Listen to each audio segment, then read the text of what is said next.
Hello once again, assorted people of the internet. I am James Phoenix. This is episode 1 of season 5 of the WWE Fantasy LOG. Technically episode 2. Now, I never really count the draft as an episode per se. I count the draft as a special. All right. So this is the first official episode of season 5. We have our new rosters. We all have shirts that don't work for our teams anymore. Except for me. Yeah, that's true. Kevin Owens. You're okay. Fair enough. Well, no, his is the AJ show now, so Yeah. he didn't keep Kevin Owens. He picked him up on the rebound. He did. So we get a phenomenal one T-shirt. Mm-hmm. Anyway, we're here to do the usual. We're going to do some news, some scoring. We're going to see where we end up after week 1 with 4 people. Mm-hmm.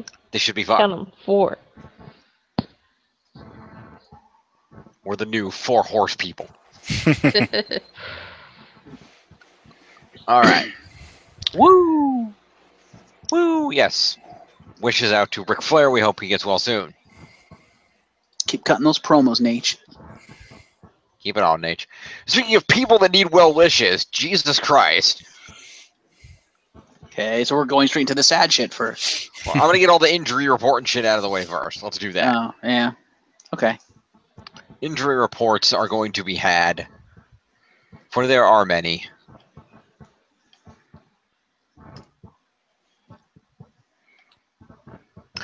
Also, by the way, our thoughts are also with anybody in Texas who's being currently hit by that hurricane and didn't get out.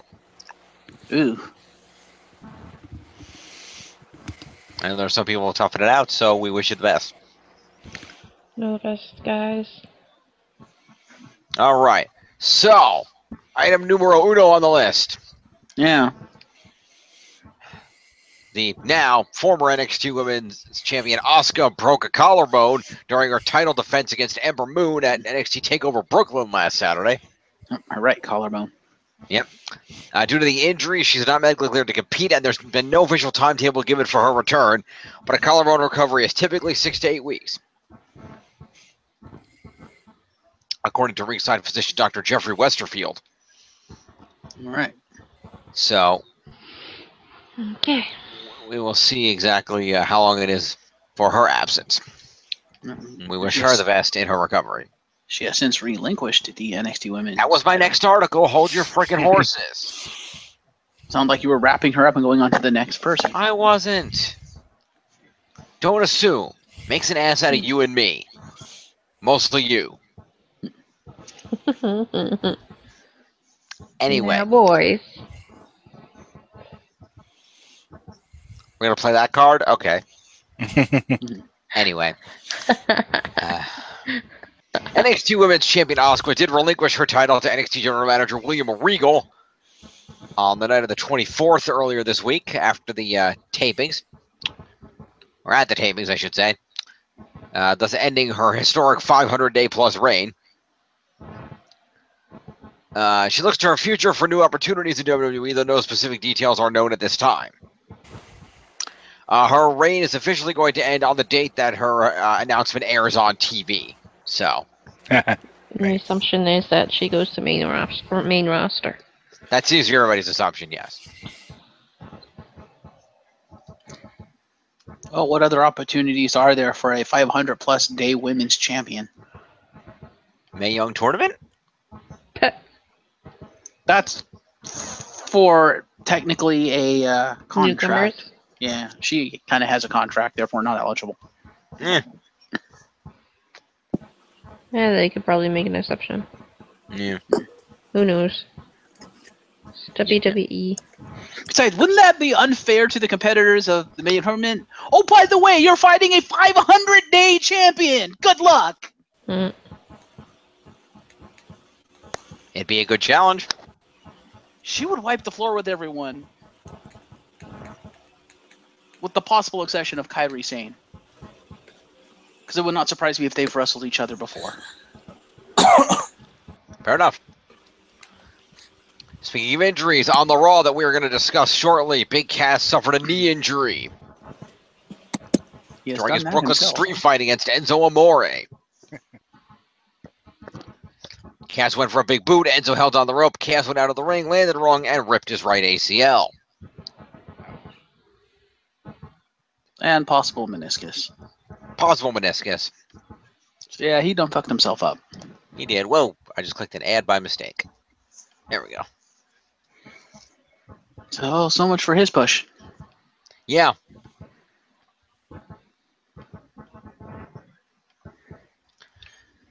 We do have here, I can put this up. Let's say Big Cass did undergo knee surgery on the 24th for the aforementioned knee injury. Okay. And I will just put this up here real fast. It's not the window I wanted. I want this This one. is not the window you're looking for. No. Of course, Big Cass's real-life girlfriend, Ms. Money in the Bank at Carmella WWE, put up some pictures from the hospital. As you can see here. It's different with glasses. He does, doesn't he? So is Neville. Neville. So we have there the hospital there. Here's Over the last D. pizza. Here's his D as they're watching TV on the laptop. In Starbucks. And Starbucks, very important. Even in the hospital, friends and Starbies. It would not surprise me if there was a Starbucks in the lobby of said hospital. Yeah. He's in more agony over the lack of pizza than he is over the surgery. Of course he is. He's a New Yorker. Indeed. I'm not a New Yorker, and I like pizza. Yeah. We wish Big Cass all the best in his recovery as well. Search bar. Yep. We're going to stop it. Calm down. There we go.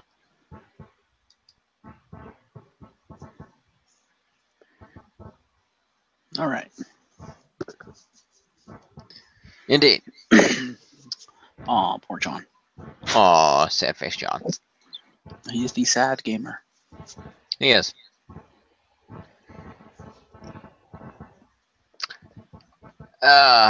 Continuing on Big Cass news, real quick. Toss this guy into the bar here. There we go. So WWE provided a post-surgery update. There is a Raw Fallout video. Of course there is. It's not like they can do Raw talk anymore. Yeah, there's a Raw Fallout. You see Big Cass leaving the arena with a brace of bandages on the injured knee before he had the surgery. But he did undergo a successful operation. Dr. Jeffrey Dugas performed the operation on Cass on Thursday, and the superstar has already begun the rehabilitation process, which, according to other reports, could be up to 9 months. If true, it would put his return in May after WrestleMania. Just in time to shake things up again. Pretty much. So we will see exactly how that plays out. Big Cass SmackDown Live debut confirmed. Yeah. Honestly, I'm legitimately, depending on what happens, I'm leaning toward the suppositions of the internet. What's that? Given how this whole thing was going, depending on what happens on 205 Live, the supposition on the internet is that come WrestleMania, he's going to come back. He's going to go back with Enzo, and we're going to pretend this whole fucking thing never happened. Yeah, I could see that happening. If they don't put the belt on Enzo. Yeah. Yeah, so it was an ACL tear. I don't see anything about the meniscus. It looks like it was just the ACL tear. And it was his left knee, not his right. I apologize. Yeah, that's fair. That was error on my part. Well, Cass, Colin, we wish you speedy recovery, my friend. Indeed, indeed. Let's see. I guess we'll get all the sad news out of the way right up front. Just remember, your girlfriend is hot as hell, and you can't teach that. Well, the question you have to ask. Yeah. Well, she's there helping him recuperate. Do you think she's sending Ellsworth to get those Starbucks coffees? Yes. Headcanon, yes.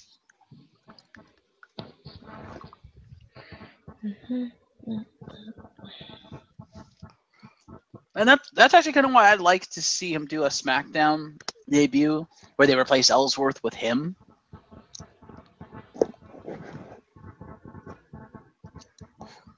Or maybe punt Ellsworth over to Raw and maybe have him team up with Enzo. I don't know. Interesting. They wouldn't go anywhere, but Anyway, in other sad news, you might have noticed we did take WWE superstar Dana Brooke off the roster. mhm.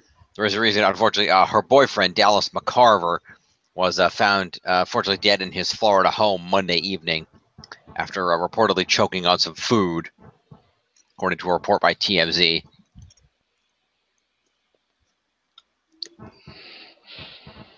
He was a well-known bodybuilder known as Big Country.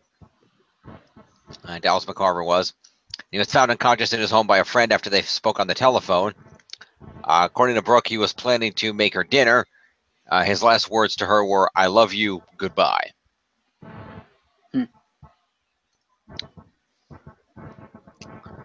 So our thoughts and prayers are, of course, with the family of Dallas McCarver and with Dana Brooke. Indeed. It's a Very sad much. thing. Titus Worldwide awaits your return, honey. Yep. All right. Let's go to less sad news. We need happy things. Does it have to do with injuries? No. Okay, because I figured we should probably mention Bailey, like that she's still out and stuff like that, since we're doing an injury report. Yes, Bailey's still injured. So there we go. And Story. did you want to mention TJP or not? We don't know if that's a real injury or not, so Fair enough. we will wait and see. Yeah, That will be revealed in due time. indeed. Now, people are theorizing it's K-Fob, but Yeah, maybe. one knows. Indeed. All right, what else we got here? Let's see. Let me paste this one here. So we talked about this a little bit before we went on the air. We're going to mention this here as well. Some of our dirty superstars are all moving on to other things.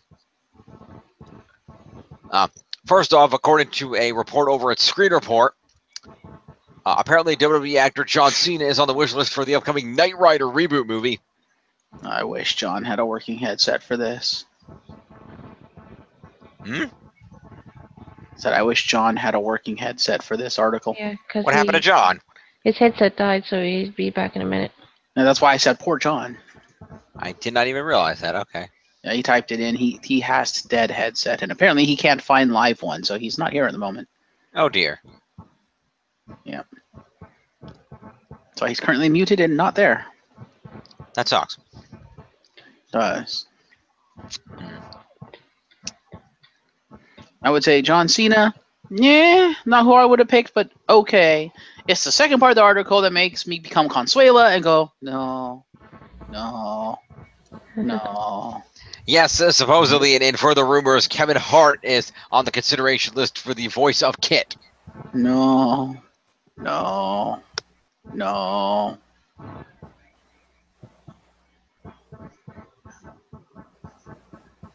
No, don't, no. Just, no. Hey, John's unmuted. No. Can you hear me? We can hear you. You made it back just in time, Baldy-Wan Kenobi. We're talking about Knight Rider. Oh, great. What the hell? Kevin Hart, no. Yeah, pretty much that's where we're at. What the heck? Gaming headset? Yeah, Yeah. but I don't know. Just The with only one that works. I know, just with the way it's like bending up. I can't. There's like a band yeah. up top. I can't. I don't know. I can't It's because decide- he's bald. I know. I can't decide. It's if it's $5 though. I can't decide. I can't decide if that's Mercy's halo or if he looks like a cone head. Why not both? Why not? Heroes never die. Mhm.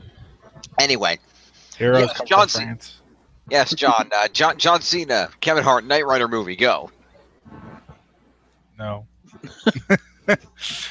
Yeah, we said earlier, John Cena could work, but Kevin Hart, no.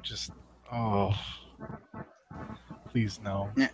And I usually don't say this. I would rather have Will Smith as the voice of Kit. Yeah, if I say that, you know you've picked wrong, studio. He's busy. He's busy being the genie. Oh, no. No. No. See, honestly, that should be reversed. Kevin Hart should be the genie if you must have a black guy play the genie. You've done it wrong. You want the comedian to play the genie, and you want the action star to play Kid. There's already a precedent set for that because, like I said when we were off the air, they already had Batman play Kid. They might as well have Will Smith. Might as well have isn't Deadshot. Will Smith both an action and a comedian though? Yeah, kind of. He's more of an action star / rapper. I mean, he can do comedy, but Kevin Hart's an actual stand-up comedian, so I think he would do better as the genie.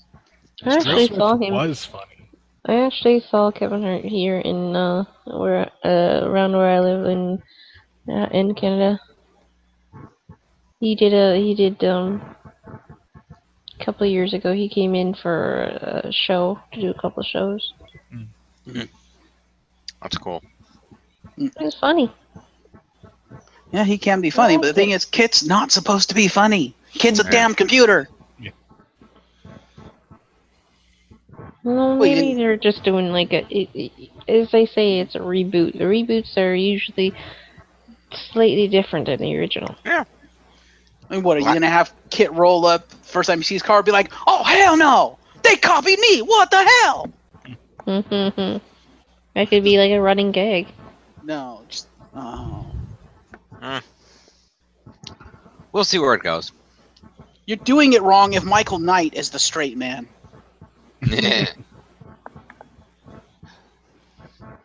Alright, we'll see. Alright, and in other news, it looks like. In news of other people that are related doing things that are less out of the random ballpark, People.com, As in the magazine? as in the magazine, Alright. is apparently reporting that star of multiple reality TV shows on the E! Network, among other things, Nikki Bella, has apparently signed on to be a contestant on the next season of Dancing with the Stars. She can dance? Interesting. Or she's Hispanic. Well, just because you're Hispanic doesn't necessarily mean you can dance. That's a little stereotypical. Yeah. That's our Jeff. I didn't know she can dance. Fair enough. This will be interesting. I think that's the point of the show. That you don't think they can dance, and then they can. Usually don't bring on people that are expected to dance. The only time they got away with that was when they brought in Carlton, and they saved the Carlton dance. the peacock dance until like way into the show. Nice. I'm assuming he won that round. I think he actually won the season. Yeah, because no one boos the Carlton. Nobody. No, it's true. No one with the Carlton. Except maybe Will Smith, but I think he actually likes it. They all like it. All right, what else we got? So we're gonna put some final resolution into one of our recurring segments here, at least for now. What's that? Is it the Shrine? No, That's the other one. Okay. that's ongoing until we hear otherwise. But it is worth noting in the Mexico versus England arena that Paige and Alberto have both been cleared of all charges in the airport altercation. According to TMZ, Paige will not be hit with domestic violence charges stemming from the airport altercation. As previously reported, Alberto was initially investigated after Paige screamed at him in the middle of the airport. Paige later admitted she was the aggressor and thrown a drink at him. The Orlando PD later recommended Paige be criminally charged for the incident, but now a rep for the 9th Judicial Circuit State Attorney's Office tells TMZ Sports the case is officially closed because the victim, Alberto, did not want to move forward with charges. Alberto was not being in charge of the crime either. Paige and Alberto appear to still be dating. Paige chalked up the whole thing to being in an emotional state because she learned her uncle was very sick. So, for now they're okay. We will see how that proceeds, if it proceeds. Not because she's young and stupid, huh? Yeah. Okay then. Yep. Sounds like a little bit of a hothead. Little bit. She is like what, 20, Mm-hmm. A little more than that. 23. 21, Like something like that. 27. Possibly 24, I think. You're just shouting out random numbers now, aren't you? Well, I mean, $1. Wasn't she 19 when she was in WWE? She's 25. Oh, I was close on my last guess. I said 24. She turned 25 10 days ago. fair enough. See, I was right. Close enough. Anyway, let's continue here. What else we got?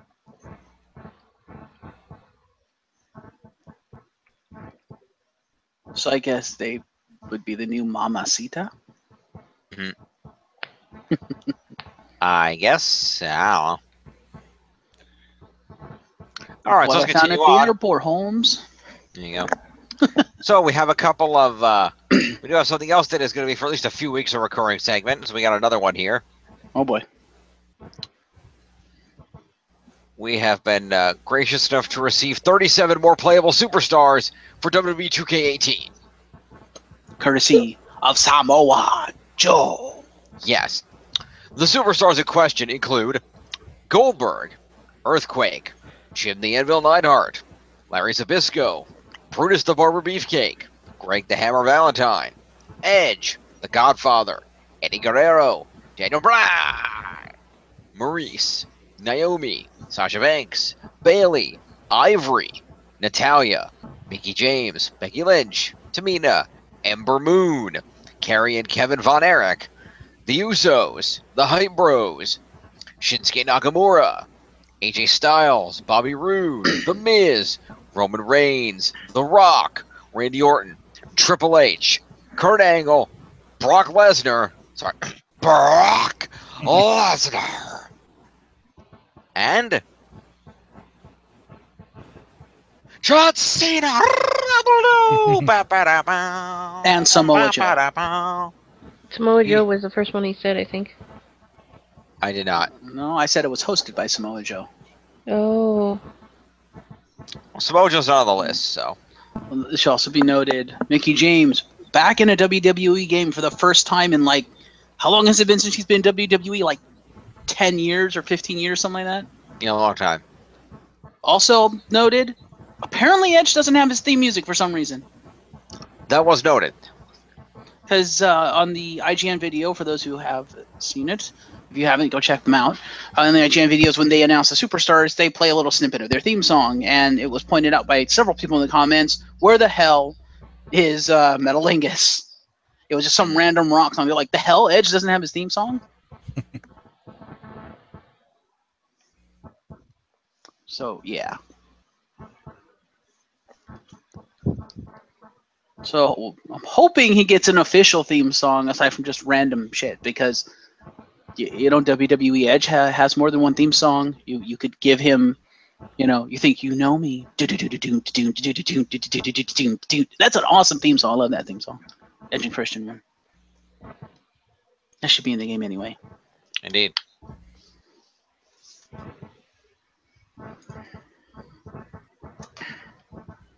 All right. Moving along. Sorry. Oh, shoot. So, this is rather interesting. Damn it. Oh, shoot. Sorry. Turn this off. Okay. So, something interesting happened earlier this week. Mm-hmm. The folks at Sports Illustrated put out a video. Okay. And in this video, they were at the SummerSlam event over the last weekend, and they took to the streets to find out why the WWE Universe seems to be so anti-Roman Reigns. Oh boy.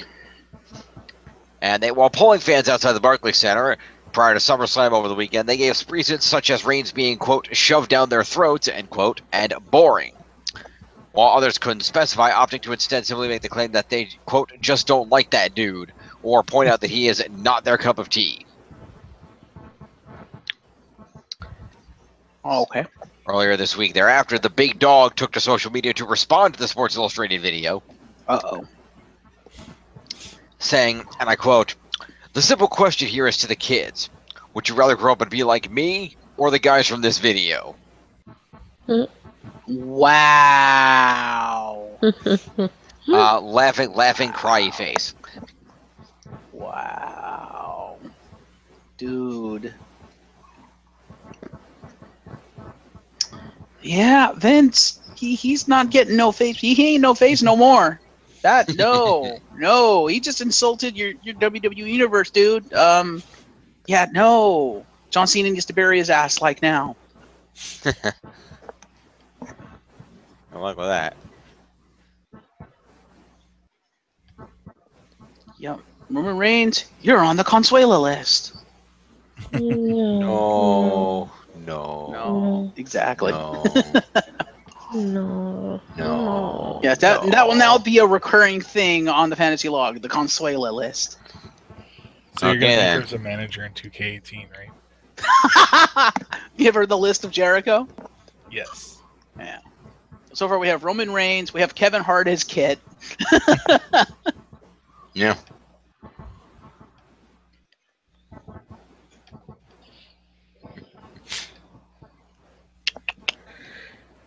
Rusev as Kid. Rusev. Michael Crush. Kid Machka. Kit Machka. Kid Machka. Perfect. If they get far enough to give him a laser, sure.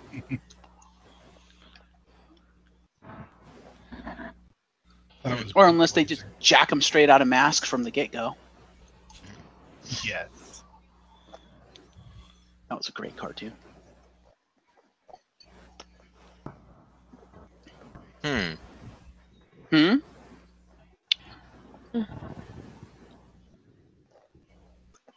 Apparently, Twitter is defending Roman?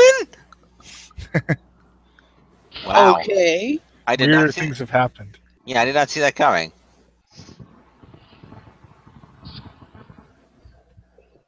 Twitter is defending Roman. Wow. In fact, the first reply at the top there, a successful, rich, good-looking athlete or a virgin smart. Seems like a no-brainer to me. So, who knows? But interesting. Anyway, let's move on. So that was interesting to mention. Here's the thing that's been going on, and we're going to actually cover this a little bit later also, but we're going to mention this here real fast. Okay. Because apparently people don't listen. So let's see here.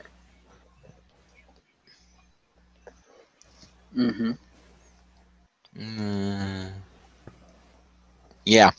So WWE, after the incident that you may recall from last week's Raw, that Cesaro had to put a stop to,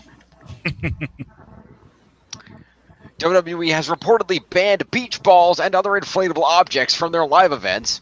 He did that at SummerSlam. Including related items, SummerSlam, including related items such as pool noodles, flotation aids, etc.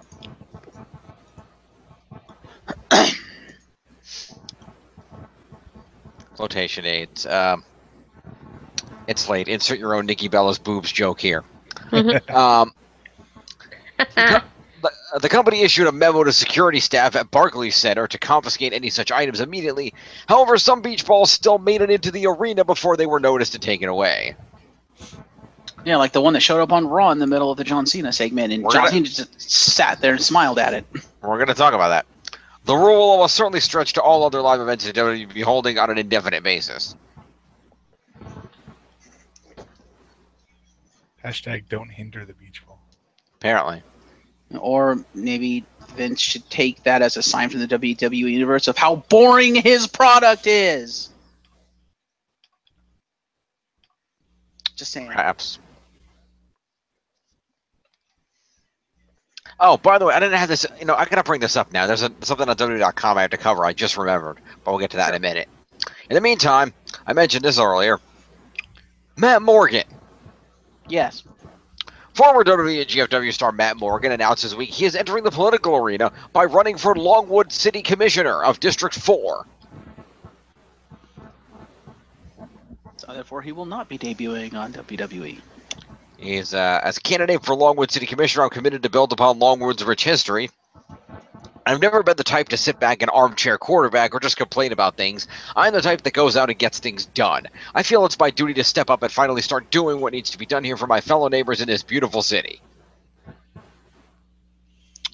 He's trying to continue to be a positive influence on people. He's currently a spokesperson for children and adults with attention deficit hyperactivity disorder, or CHAD, and also the DARE program. That doesn't sound good. Did you mute me for some reason? No, I didn't mute you. Why? I saw the mute thing pop up on my thing. I'm like, what the hell? No, I don't you know. did it. No. I want to do everything possible to make this city a place my 3-year-old autistic son can take pride in. I hope that one day he decides to raise his family here as well. I decided it's time to start doing. It's time to be the voice for the voiceless here in the city of Longwood. You're not CM Punk. You start spouting that catchphrase, people are going to start spouting CM Punk at your ass. Pipe bomb. Yeah. Yeah.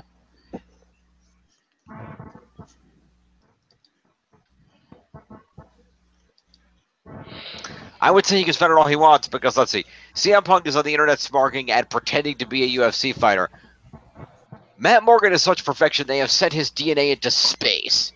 I think Matt Morgan wins. Okay, then. Anyway. One last, well, other than the one I need to go look up real quick, but I will do this first, real fast. Because I did reference it earlier during the draft.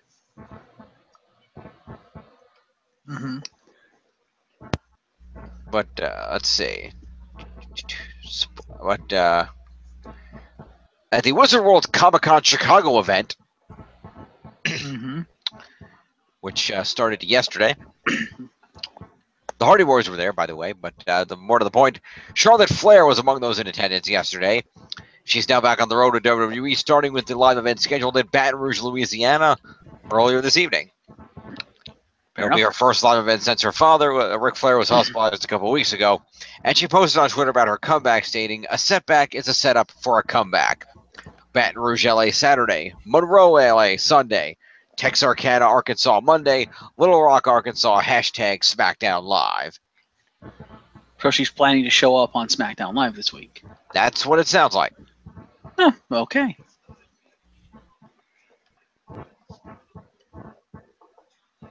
Let's make it this article from WWE.com because this was amazing.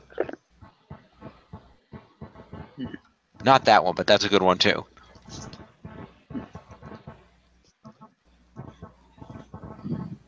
If anybody out there is interested, apparently the cover article on WWE.com right now is the 50 greatest bikini photos ever. Then, Attitude Era, Attitude Era, Attitude Era, Attitude Era. No. Apparently Enzo bought a $10,000 ticket for the Mayweather-McGregor fight.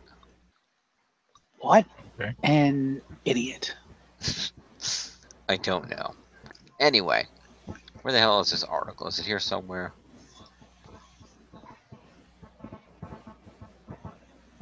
Well, there you go. WCW NWO Road Wild is on the network.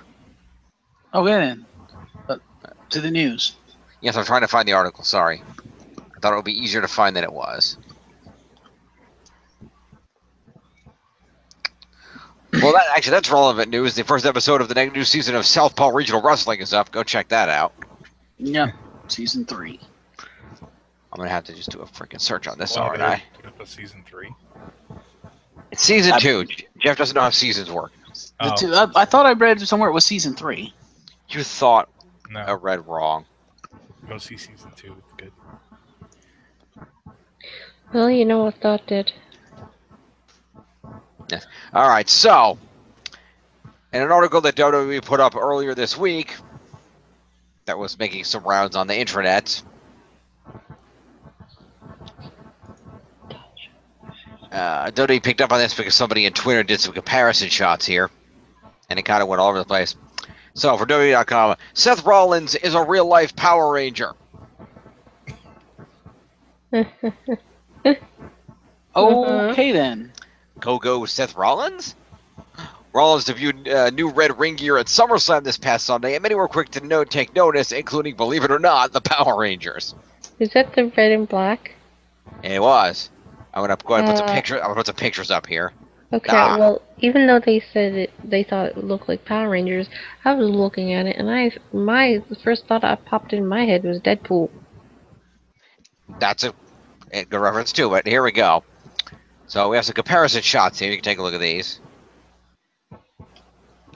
Ah! So now we I have see it. We have the white Tiger Ranger up on the top there with the white and gold accented ring attire.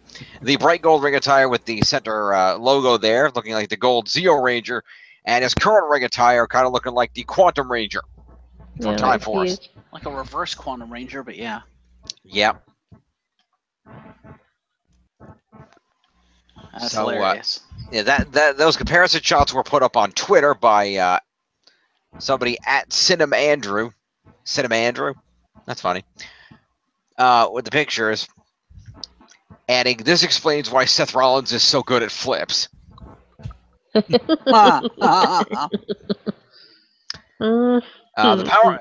apparently the Power Rangers official Twitter account was quick to pick up on the comparison, agreeing that the Kingslayer had the skills needed to be a part of the greatest heroes Earth has ever known.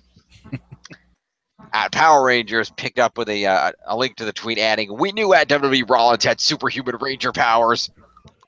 Lightning bolt. Rollins himself even chimed in, adding, "Lord Zed doesn't stand a chance."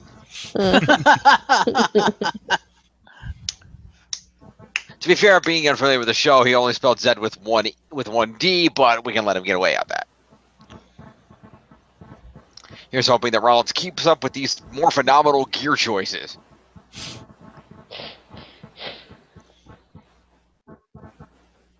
Nicely done. All right. That's awesome. That is awesome. And that is the news. So let us move Nothing on. from the Shrine this week, huh? No, Shrine was a little slow this week. I think we're appear to be descending into brokenness more and more. Well, we're at the point where nothing's going to happen until it's straight up goes to court. Because at this point, Matt's going to have to sue them for breach of contract, and the courts are going to have to decide, and that could take months, if not years. Mm-hmm. And in the meantime, they're just going to go broken anyway. Because hashtag fuck that out. Maybe we'll see. Did you not see Raw? I saw Raw. They're effectively broken at this point. If you listen to their promo, they went out and they challenged the other two to a match. It wasn't exactly. You didn't hear how they cut it, did you? It was pretty broken. I was like, they're going there. Really? They said, "We'll challenge you to a match," and they're like, "Oh, okay." No, before that, because they came out, and they were like, "We're here to congratulate you on your win," and the way they did it, the cadence, I was like, "Oh God, they're going broken. They're just outright doing it. Zero fucks are being given at this point." That is not true. The cadence and the words they were using, I'm like, oh.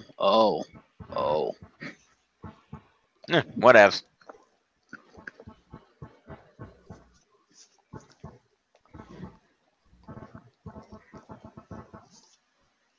Anyway. So, let's go to Monday Night Raw and see how the new season's worth of scores will play out. Indeed. Mm-hmm. Alrighty. So let me fire up the screen share.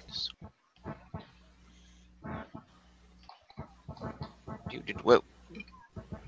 There we go. All right. So we have our teams there. Of course, from left to right, we have John, represented by the Glorious End. We have Jeff taking on TNA Worldwide. I'll be joining you as president of the Broken Highlight Club. And our newest member, Tiff, is the leader of the Champions of Justice. Hello. So, let's go over here. This should already be in order. I'm going to hit this button anyway just to make sure. Indeed. And it is go time. Indeed. So.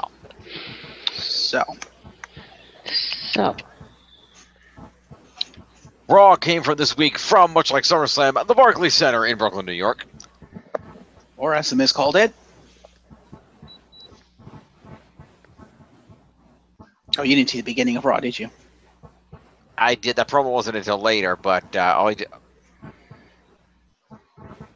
I remember all he did was he came out and he said, "Oh, this is what a full Barclays Center looks like." I wouldn't know. Yeah, he called it. He miscalled it. He didn't call it the Barclays Center. He called it something else, and John Cena corrected him. Oh, okay. And I thought that was the first promo because I thought it opened with John Cena. It did not. Not even close. Oh, okay. I don't remember. Clearly. Fair enough. So, at the Barclays Center, we open Monday Night Raw with Brock Lesnar. Oh, that's right. The Brock Lesnar thing. Brock Lesnar and his advocate, Paul Heyman, came to the ring. The champion and Heyman stepped into the ring, and Heyman gloated about his client's victory, saying that Lesnar's opponents last night were pretenders who couldn't put away the beast, as he declined medical attention and walked back down the aisle to retain his championship. He mentioned that Lesnar pinned Roman, which gets a pop from the crowd. He says there is nobody in WWE or UFC that can conquer Lesnar, which brings out Braun Strowman. He comes nose to nose with Lesnar and goes for a chokeslam, but Lesnar breaks free, runs off the ropes, and Strowman drops him with a big boot, then follows up with a running power slam. Twice. Lesnar gets up to his feet, so Strowman hits him with another one, then picks up the title and holds it up and yells at Heyman before dropping the belt and leaving. Yep. So that's going to be a promo to Paul Heyman and an assault to Braun Strowman, plus 2 finishers.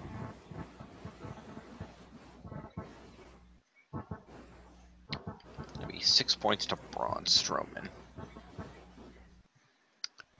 And Paul Riss is going to get 5.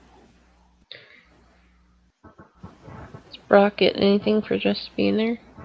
Yeah, he'll get 3 points for just being there. Brock Lesnar. Yep. All right. So following this, we cleared the ring out, and then Enzo Amore took on Big Cass in a Brooklyn street fight. Or Cass fucked up. Cass fucked up. Cass fucked up. Yes. Oh shit! Does that mean someone needs to have Cass just for those points? No, we're just not going to award him. Okay. Or put him at the bottom in case he miraculously comes back during the season. We could. Isn't that what we usually do with someone who has points but not on the roster? We just throw it at the bottom just in case. Yeah, well, I mean, he's on there as inactive, so I can just throw him points despite being inactive, and he's just not on a team. He'll just have the points. Sure. So that'll work. We can do that. Okay. So Enzo opens up with a promo where he says he graduated from the School of Hard Knocks, and a street fight is a street fight is appropriate tonight. He talks about becoming friends with Cass 15 years ago, and Cass turning his back on him, and says how their story begins is how it will end, and he's going to show Cass how it will end in just a minute. It will apparently end with a pop. Very loud pop as Cass crumples. Yep. Enzo walks backstage and returns doing his very best Raven impression. As he pushes a shopping cart full of weapons to the ring.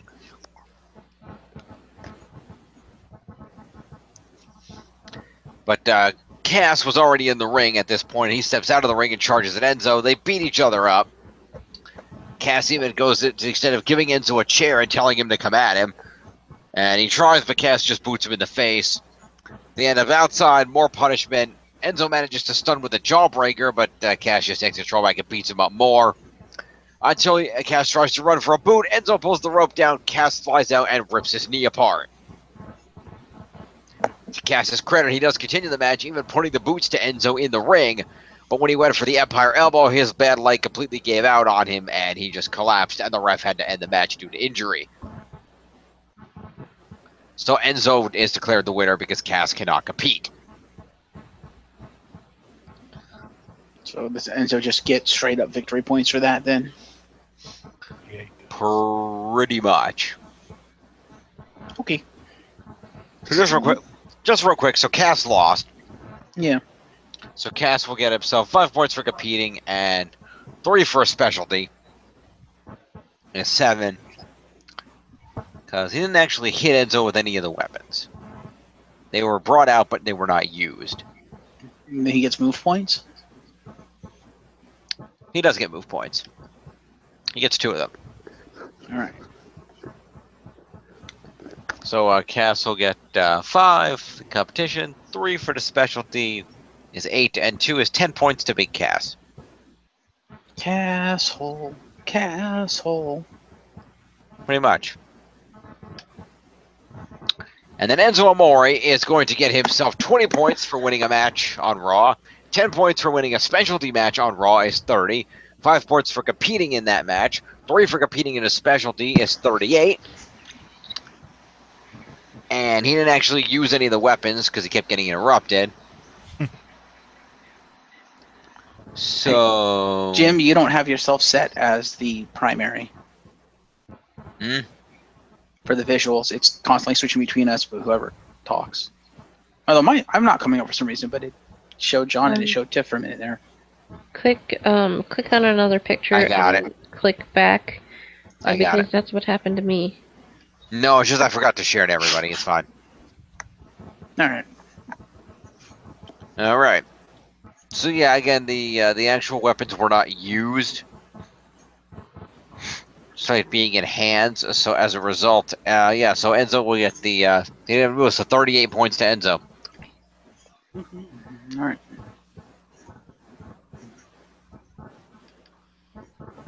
Smack talk of Skywalker. Yep. Wait, that's Epico, not Enzo. That's the wrong one. Oh. And there's the next one up. There we I go. see note. Glorious. Yes. And it looks like John is already ahead with like 38 points over. Yep. For the first, last, and only time, Enzo Amore is number 1. Show that so you can screen cap. All right, we cut backstage where Emma is complaining to Dana Brooke about how Nia Jax is getting a better push than she is. Oh yeah, Dana Brooke was on Raw because that happened after Raw, didn't it? Yep. She trash talks Nia while Nia secretly walks up behind her. She then turns around to see that Nia is there, and they get booked into a match. Dana Brooke gets points that she can look forward to when she comes back. Yes, all 3 of them. Yep. Woo. It's like Woo. double what she had last time. Ha. All right, so Emma, Naya, and yep. Promo to Emma.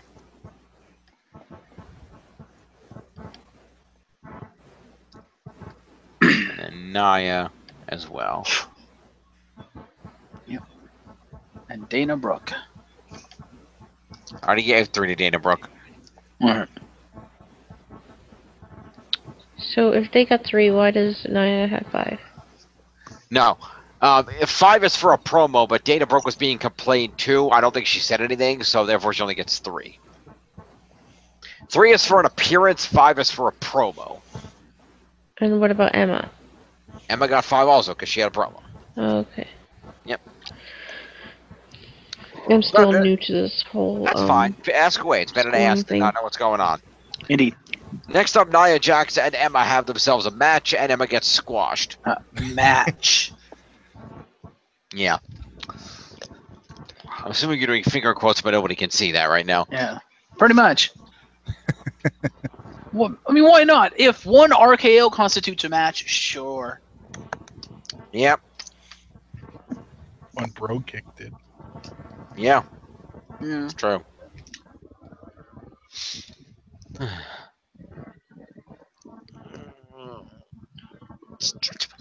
Okay. So, yeah, Emma and Ebony moves for that match because she didn't do anything. So Emma's just going to get the 5 points for being in the match.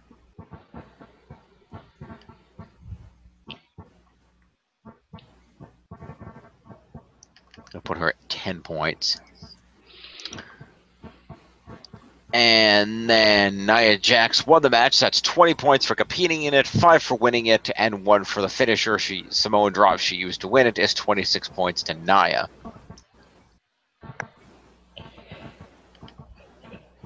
With the 5 puts her at 31. All right. The only people I have on Raw are like what, Alexa Bliss and oh, I guess I have Joe. Yeah, you kind of do. Oh, that's about it. And the cruiserweights. Oh, Goldust. Whoop-de-doo. Yeah, you have Goldust. Well, I guess I have Titus Worldwide. Not like they're doing anything. Yep. Fair enough. Yep, you got some people. All right. So next up, Elias comes down to the ring for a song. He says he would sing another song about Brooklyn, but since everyone knows, he knows everyone is ashamed to live there anyway, he's going to sing a song about R-Truth. He tries to do this, but is interrupted by R-Truth, and they have a match. Oh yeah, I have him too.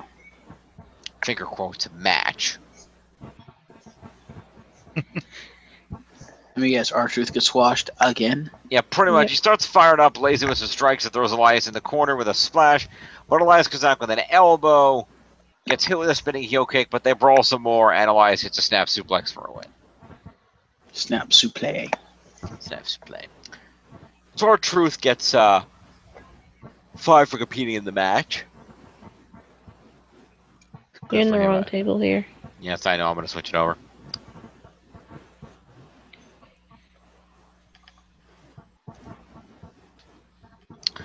And then Elias will get 26 points to Elias for competing, winning, and the finisher. And we'll throw up 5 at the promo. It's going to be 31. I doomed myself by calling myself TNA, didn't I? We will see. Next, Kurt Angle heads out to the ring and says he has a big superstar announcement for the fans at Raw. Please welcome John Cena.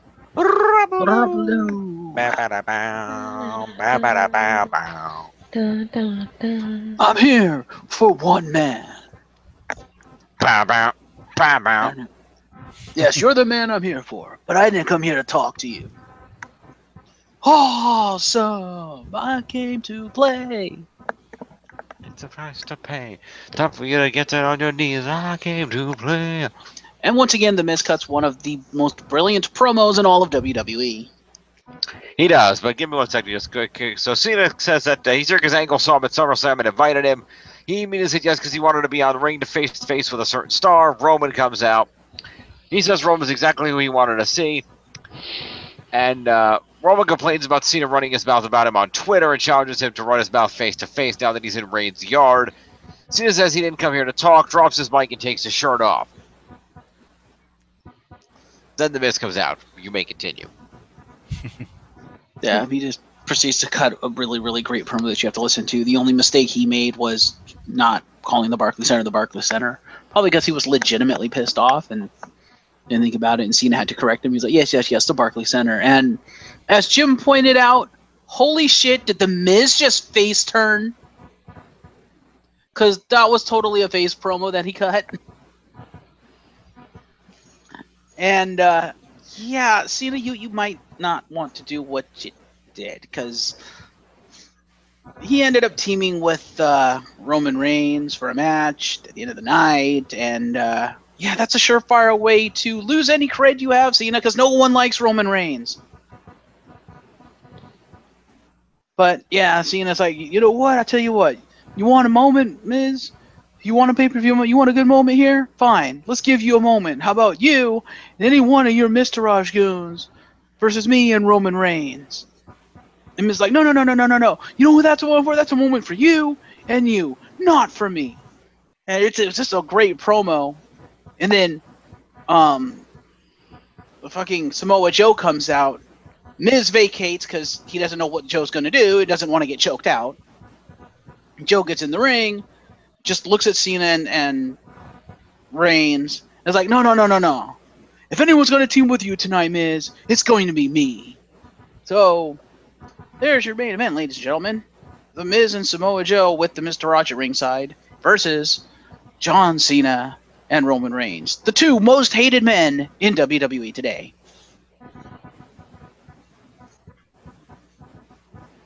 Yeah, go check that segment out. Miz, clearly the best man in that ring in terms of promo. Bada bing, best guy in that ring. Awesome. I came to play. And Miz is totally underrated. He's not that great in the ring. He's not terrible. But, man, he's like the best mic man they have in the business today. He is good at what he does. He is. But yeah, Miz cut an amazing promo. And also during that segment, Beach Ball made a return. It did. Briefly. But yeah, Miz cut a great promo talking basically opening up like, oh, this is what a full Barclays Center looks like. I would know. Also, just so you can laugh at this. So Beach Ball made a return. Cena stopped the promo, turned around, just sat there and just kind of laughed at it and just getting angry and stuff like that. And then the Barclays Center security was kind of on top of it after what happened the day before. And they went over and they proceeded to confiscate Beach Ball, which in turn had the entire Barclays Center turn on the Barclays staff member and start calling him an asshole. Yep. Which Cena laughed at. So Cena laughed at a Barclays staff member doing his job being called an asshole by the entirety of the WWE universe. Your face, ladies and gentlemen. Yeah, well. I thought it was kind of funny, though. He knows what he did. He does. I was like, oh, they're not going to be happy about that. And they started booing. I'm like, yeah, that sounds about right. And all of a sudden, asshole, asshole. I'm like, wow, are they really calling this guy an asshole? That's hilarious. He took their ball away.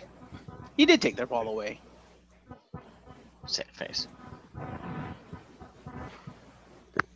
Yeah, Miz cut primarily a face promo, which was interesting because, like, he was, because, you know, all the people, as we mentioned on Thursday when we talked about SummerSlam, all the people involved in that first match were legitimately pissed off, and ironically enough, every single member of that match got promptly fucking buried on Monday Night Raw. So yeah, don't get pissed off about your match, even if WWE legitimately fucks it up, because Vince don't give a shit. Yep. But as Miz was going on about it, about how you know what happened, basically what happened last night was bullshit. I just, we deserve a moment. I deserve a moment. Blah blah blah. And the fans were agreeing. I mean, they were like, "You deserve it. You deserve it." And Miz actually turned around and said, "Thank you." Yeah, there was a lot. I'm Yeah, like, there was a Face? light chant in support of. Yeah. Yeah, he basically talks about how these two come out here and they get main event and main event and main event. Well, the only champion in the ring, the Intercontinental Champion, is riding the pines at SummerSlam. Yeah. And he says, Raw is his show. He makes it must see every week, and Roman and Cena get all the opportunities, and he's tired of not earning the respect because he's been working 12 years to earn respect, and he deserves it. He's not wrong. And he wants his moment, and so Cena offers the aforementioned tag match. Well, at one point, first of all, Miz said apparently Kurt Angle thinks that Raw needs an addition, while the Intercontinental Champion, sits around and does nothing. Do you all think Raw needs an addition? No. I don't know if you can hear that, John, but you have 20,000 people telling you no. Well, all right, then I know what I'm not wanting. I'll take my leave. Yeah, that was Get great. back here. That was great by Joss. He was like, "Well, I'll just show myself to the door," and proceeds to leave. That was just not a great promo because it felt like a very organic, almost shoot promo, and it was great. Yeah. Well, eventually, you pretty much went through it. They kept going. Eventually, Joe came out and said he would be the tag team partner for the aforementioned match. And then a fight breaks out. And the Miz tucks tail and runs. Well, no, he tries to get involved and fails, and then tucks tail and runs. Yeah. She's like, I'm going to try to hit him from back. Then they turn around and he's like, shit. I think he tried to do a his finishing move. Skull Crushing Finale. I think he tried to do that. I'm gonna say on Reigns. And then Reigns like turned around and like Superman punched him or something. I don't see an indication of that. Because I thought he popped up and tried to do it, and instead got his ass kicked and left. He was like, no. Well, let's see here. Joe comes in and basically says he's sick and tired of Roman Reigns saying this is his yard. Yeah. And as for you, Cena, bam, right hand with a microphone. Pretty much. Then throws some elbows, knees, and headbutts, pushing Cena in the corner. Reigns fights off The Miz. Cena goes for picks up Joe in the corner and goes for an AA, but Joe manages to fight out and apply a coquina clutch, while Reigns Superman punches Joe in the face. Yeah. Reigns and Cena then come face-to-face in the ring while the crowd chants, "You both suck." Pretty much, yeah. That's right. Miz tried to get in behind Roman Reigns when Joe started to go at it, and he tried to use the distraction to hit a skull-crushing finale, but Reigns was like, I don't think so. Nope. He was not having that. Nope. No. The Mr. Raj wisely did nothing. Yeah. You're like, yeah, Miz, you're an idiot, and just left him there. They're like, nope, you're on your own, buddy. Yep. They were not having that. Maurice was like, I'll see you at home, bye. Yep. Yeah, so it's going to be a promo to Miz, Cena, and Roman and Joe. And an assault to everybody. And Joe and Reigns each get a finisher. And Joe gets an escape. I wish we were giving points to the crowd, because I would give them an OMG for the asshole chant to the fucking usher. Yep. So basically, appearance points to the members of the Miztourage.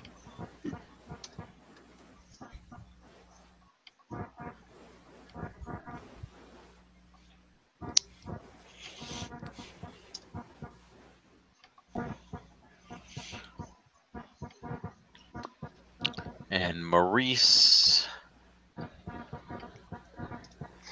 Miz, when he retires, needs to become the promo instructor in NXT. Because, holy shit. Yeah. The Art of the Promo by Mike Mizanin. The Art of the Promo.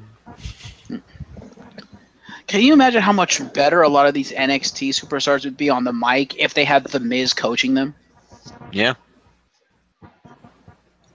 So let's see, The Miz is going to get 5 points for the promo and 4 for an attempted assault, so that's 9. Yep. And then, let's see, Samoa Joe gets 5 for the promo, 4 for the assault, 1 for the coquina clutch, is 10. Yeah. And then Roman Reigns is going to get 5 and 4. And a Superman punch is 10. Oh, and Joe gets an escape from the AA, by the way. Yay. And then John Cena gets 9. Joe is gonna kill you.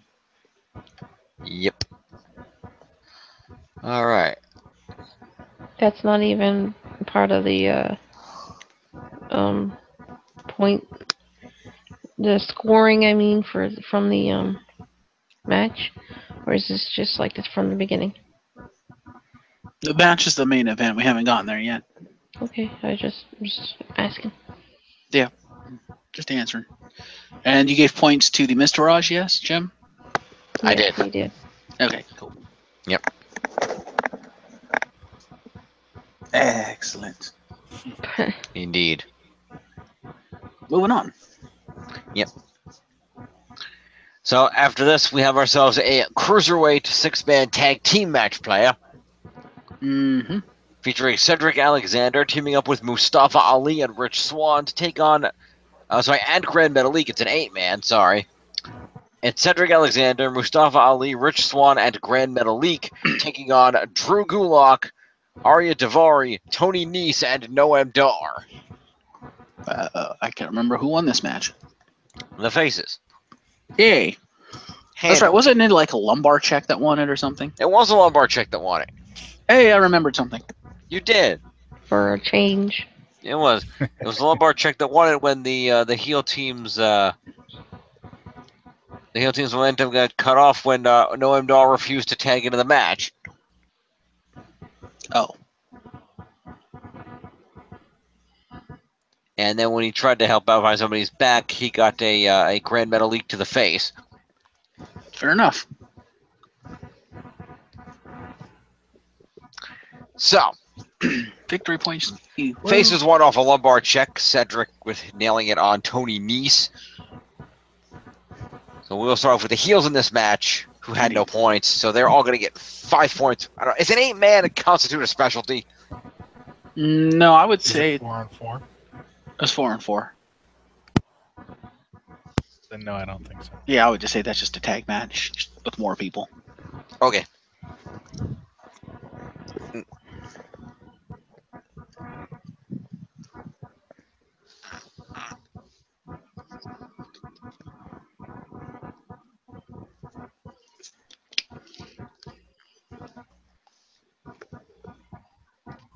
All right, so 5 points each to the heels then. So that's going to be Arya Davari.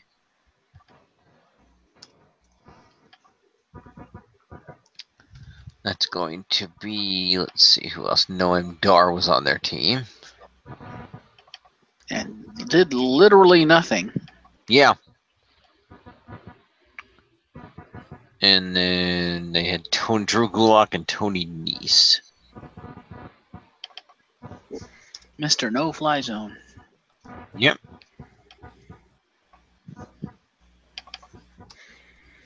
All right. I hope they give us a short hair trimmed beard Daniel Bryan. Yep, we'll see. All right. And then on the face side of things, Grand Metalik. yep. But first we had let's see. Which one is it?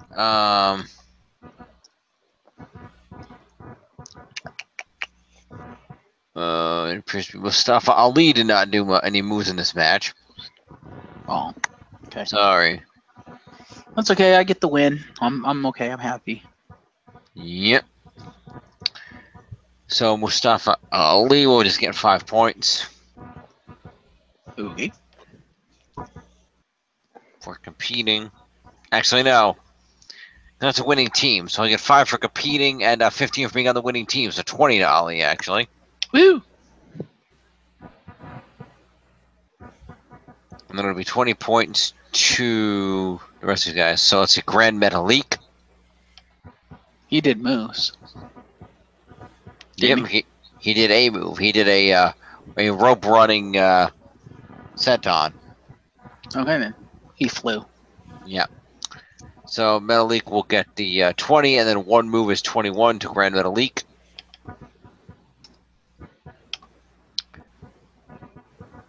And then it'll be 21 to Rich Swann. Oh, he did a move too, huh?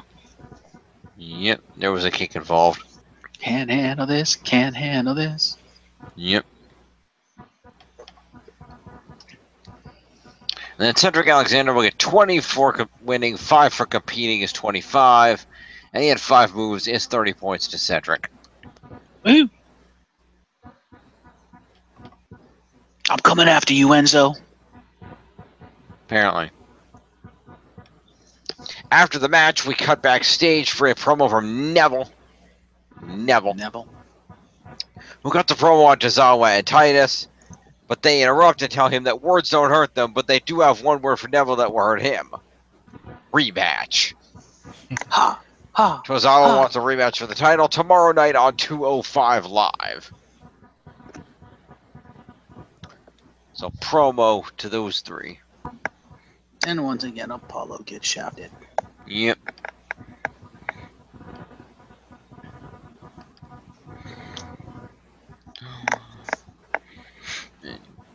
Otis.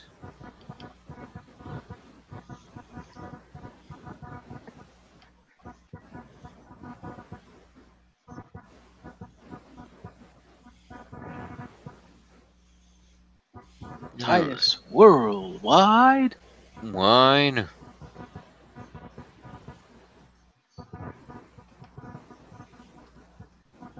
Okay. Power. After, Tozawa. after this, Jason Jordan heads into Kurt Angle's office. They hug, and Jordan says he wants a match tonight. And he says he'll come back to dealing with The Miz, though, because he wants Finn Balor tonight. And Angle isn't sure Jordan's ready for that level of competition, but he agrees to the match anyway. Promo to Jason Jordan.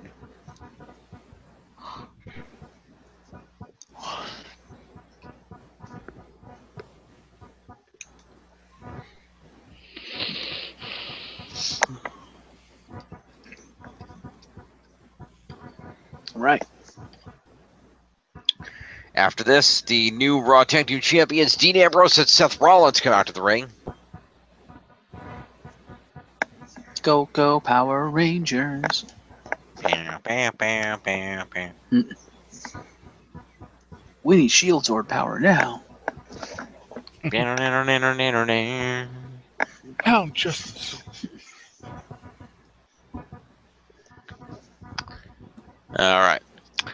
And they talk about how tonight is a party and all of Brooklyn's invited except Cesaro and Sheamus. They know those guys will want a rematch soon, and they'll fight anyone, anytime, anywhere. Look towards the ramp, but instead of them coming out, they end up getting the Hardy Boys, who come out with mics and congratulate them on winning the tag title, saying that they know that brothers can fight because they're brothers and they've been doing it for years. He says that that's why they came out tonight to challenge them to a match. See, they came out basically cut a broken promo. Like, we're here to congratulate you, winning the blah blah blah. And Jeff Hardy actually is the one that cuts most of that promo. And yeah, kind of broken. I was like, wow. But what they actually say is, you know, we know that brothers sometimes can have fights between one another. Trust us, we know this. But we also know when two brothers get on the same page, they are unstoppable, or something. You know, they can't lose. And you proved that here last night. And then what we want is a match against you two. You know, and Rollins is like, you know, are you sure you want to do that? I mean, we grew up watching you guys. We idolized you guys. And that's like, oh yes. Like they were totally broken, dude. No ifs, ands, or buts about it. They were completely fucking broken. But yeah, it was a pretty good promo, and they just, you know, were just saying, you know, brothers fight, brothers make up, and when brothers are on the same page, they can't be stopped. Is basically the crux of their promo. And Ambrose and Rollins like, okay, you want to fight? Let's fight. And so they do.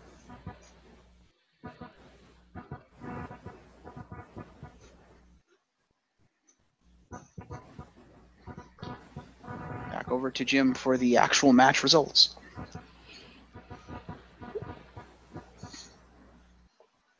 You stash man. Indeed.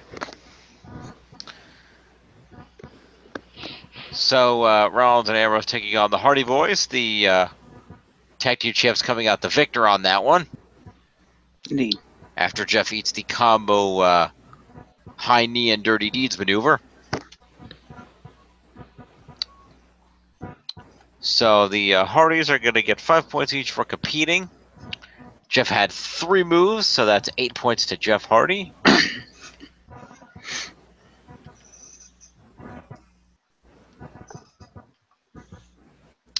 And wait, that's Jey Uso. Come on, Jim, pay attention. Working on it. And then Matt Hardy has 5 competition points, and 6 move points is 11 points to Matt Hardy.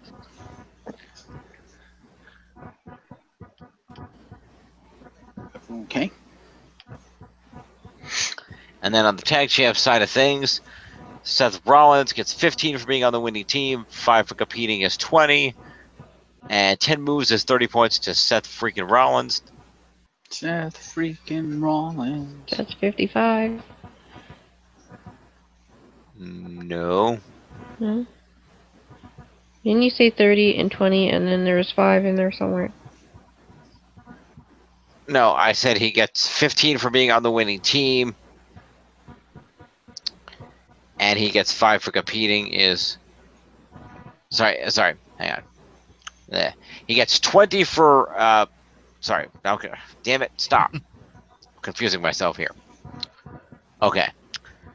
Seth gets 15 points for being on the winning team. Mm-hmm. He gets 5 points for competing in the match is 20. Oh, okay. And then he had 10 move points is 30. Oh, okay. So it's 30 points to Seth Rollins.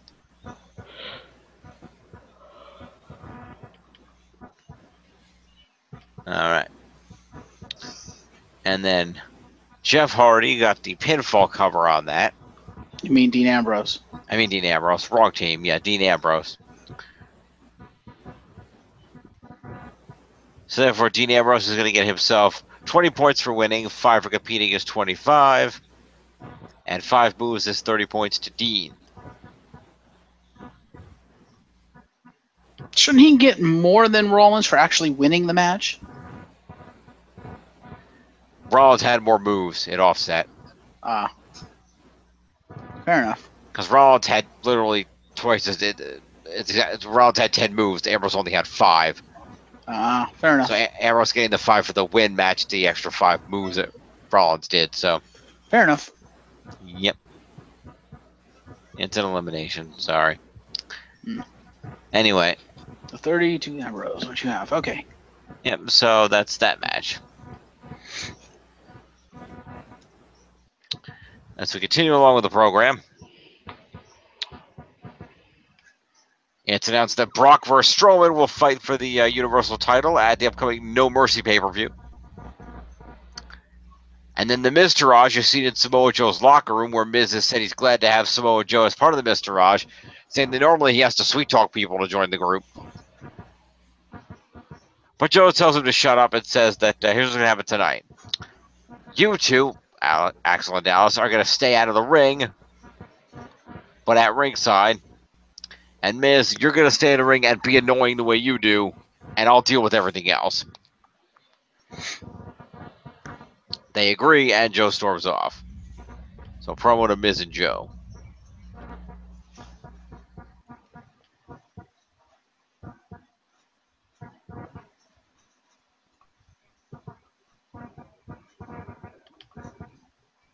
$18. And then the Miz.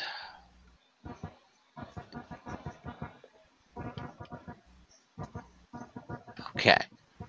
Do the Curtis Axel and Bo Dallas just standing there at all? Just wondering. Basically, the rule is the first time they show up on the show, they would get an appearance, but because they already appeared in the promo earlier, they wouldn't get anything for here. Aha. Okay. If they talk, they would get promo, but they did not talk, so. All right. Good to know. Yep. So next up, the Raw Women's Champion, Sasha Banks, comes out to the ring, sends her best wishes to Ric Flair, starts cutting a promo on Alexa Bliss, who interrupts her. Declines to use her rematch clause right then, but says she will be using it next week, and that when she wins, Sasha will be known not as the legit boss, but the legit loser. Excuse me. Hashtag burn. Mm-hmm. So Sasha and Alexa each get a promo.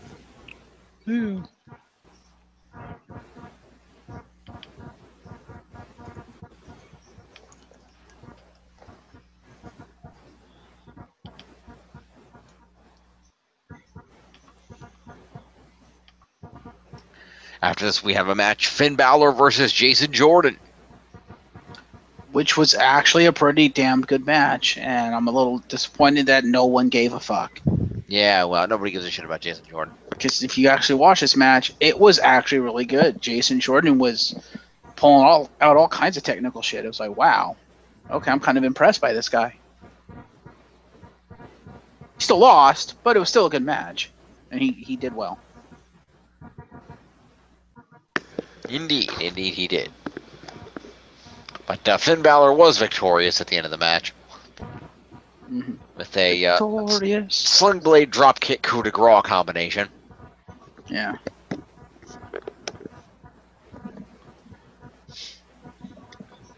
And so we're going to have Jason Jordan is going to get 5 points for competing in this match, and 3 moves is 8 points to Jordan.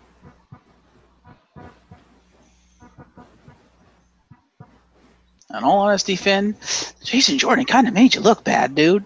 Because you had, what, 4 moves that you did? Jason Jordan was pulling out all kinds of shit. It's like, dude. And then Finn Balor gets 20 points for winning a match. He gets 5 for competing, is 25.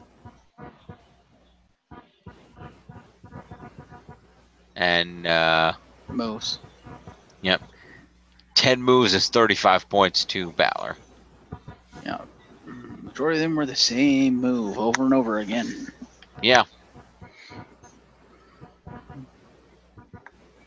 Ah. Next up, we clear that out, and we have ourselves a main event of John Cena and Roman Reigns taking on The Miz and Samoa Joe. Yeah, fuck Cena and Reigns. Yeah. After a while of going back and forth, Cena and Reigns managed to get control of the match until the point where Reigns charges at Joe for a Superman punch after Joe has Cena in the cocaine clutch, but accidentally punches Cena instead. Yeah, they still win because Super Cena. Yeah, Joe dumps Reigns out of the ring, goes for a suicide dive, but Reigns blocks it with a punch in the face.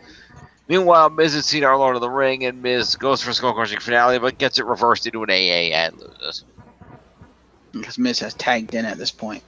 Yep. Which is bullshit. Yeah, well. So Miz and Joe are on the losing team here. So let's see. The Miz had 2 moves, so Miz is going to get 5 for the match. 4 for being in the main event is 9, and 2 moves is 11 points to The Miz.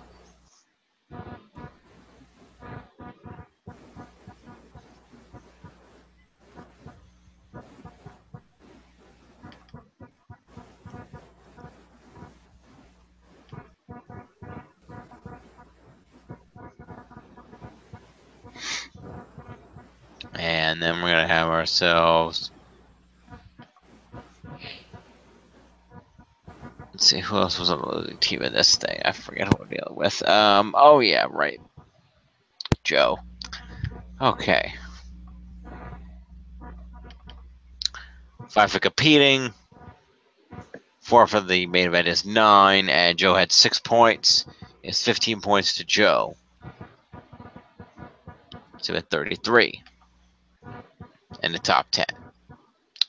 And then we had Roman, who gets 15 points for being on the winning team. 5 for competing is 20. Plus 5 moves is 25 points to Roman Reigns.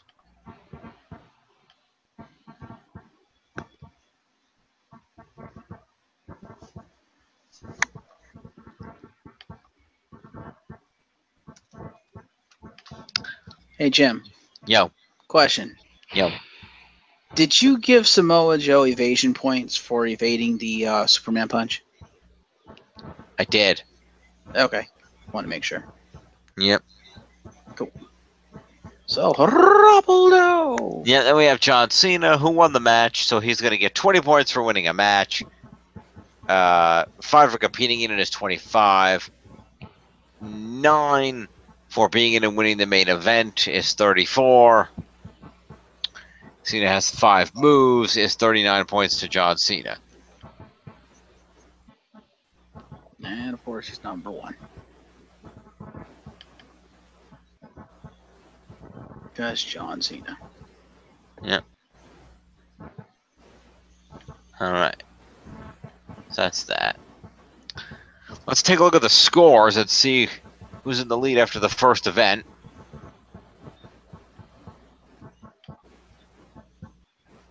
And that appears currently in the lead at 199 points. Jesus. Are the champions of justice, Team Tiff. Followed actually going to the left at 144, the Broken Highlight Club, 103 for TNA Worldwide, and 97 for the Glorious End. I didn't think I'd do that good so far already. I just started. Yeah, John Cena. Yeah, that's what I'll tell you. You have John Cena. And you have The Miz. Mm-hmm. And he's... Yes. And you have the tag champs. That too. Yeah. You have a good roster. For Monday Night Raw, anyway. Yeah. And we still gotta get through SmackDown. SmackDown, all points go to me. Well, let's find out. Let's just see. Indeed. We don't know yet, Jeff. A lot of the points are going to him. SmackDown is also coming from the Barclays Center. Ouch. Oh, don't hurt yourself, Tiff. We're going to open up with WWE United States Champion AJ Styles makes his way to the ring. Kick off the program. Welcomes everybody to the house that AJ Styles built and says he's the biggest workhorse in WWE. Now it's time to begin the United States Championship Open Challenge again. Owens' music hits, and he comes down to the ring and complains that AJ's victory over him was another McMahon family screw job of a Canadian. Shane comes out next and takes issue with Owens' comments. He gets to the ring and says Owens was beaten fair and square. Owens shows footage on the Titantron of a call Shane made at SummerSlam that he wasn't pleased with. Owens gets in his face and complains until AJ tells Owens he's being a whining bitch. Owens challenges AJ to a U.S. title match tonight, but this time Owens wants to pick the referee, and AJ accepts. And Shane adds a stipulation that this will be Owens' last opportunity to face AJ for the title, and for as long as AJ has the belt.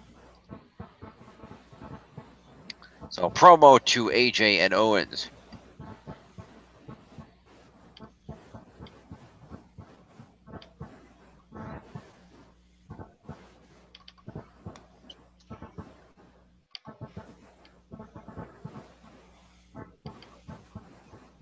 All right.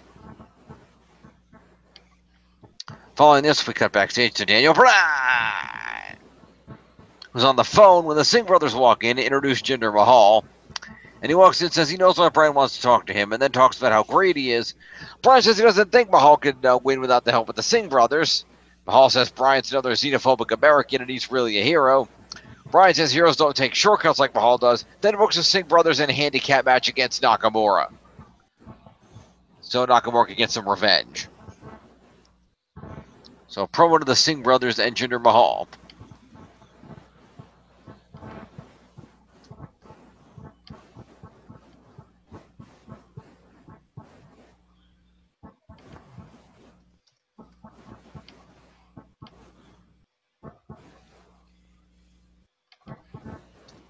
All right.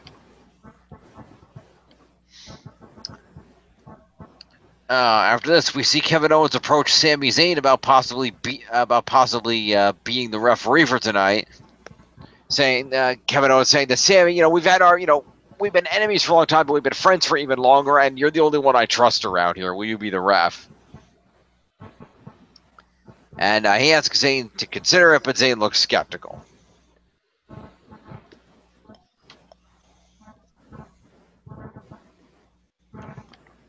So, promo to Owens and Sami.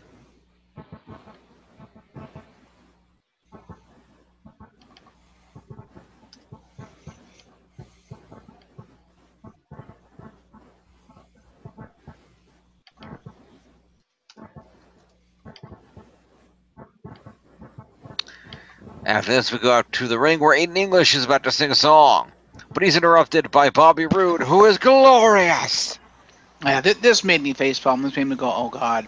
Oh, I feel so bad for Aiden English. Because I knew someone was going to interrupt him, and he started saying, I'm like, all right, who's going to interrupt him? And then I just hear, glorious! I'm just like, oh, for fuck's sake. Glorious. Or 8 in English. So glorious. He just got buried. That was just pure burial right there. Yep. Pretty much. Well, Aiden English does put up a fight. To his credit. But Bobby Roode, the newest acquisition of SmackDown, former NXT champion, does win the match. So Aiden English did not have any moves, so he's just going to get 5 points for competing.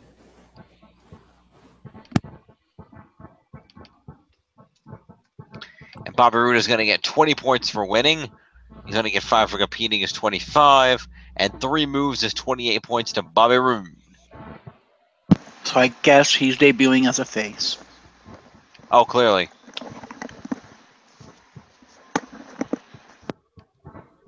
After the match, Bobby Roode does an interview with Renee Young, saying that SmackDown just acquired the hottest free agent in sports entertainment today, and that in a New York minute, SmackDown has gone from great to glorious.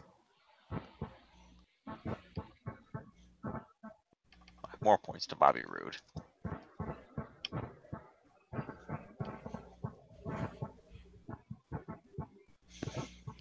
All right. After this, Chad Gable walks into Daniel Bryan's office, saying he's done talking about Jason Jordan and Kurt Angle and wants to focus on his career. And Bryan tells Gable that he didn't just give Jordan to Raw. Kurt Angle had to make a deal to help him sign one of Angle's friends.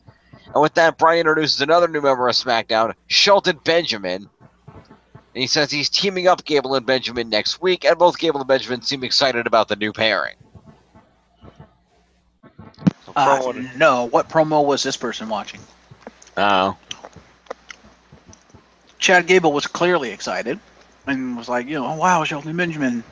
You're one of the best. I remember watching you, blah, blah, blah. Kind of the whole Seth Rollins, Dean Ambrose thing with the Hardys. But Shelton Benjamin, while clearly happy to be back on WWE and on SmackDown and stuff like that, seemed a little less than enthusiastic to be teaming with clearly fanboy Chad Gable. Yeah. To which Daniel Bryan's long reply is, welcome to SmackDown. Yep.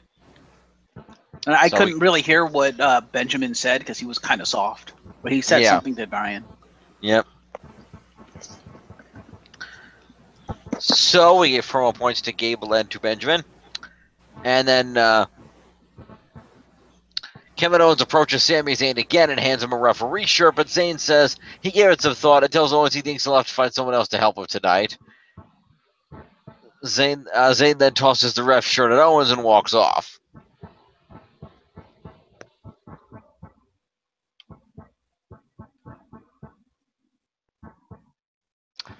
So that's another promo to Sami.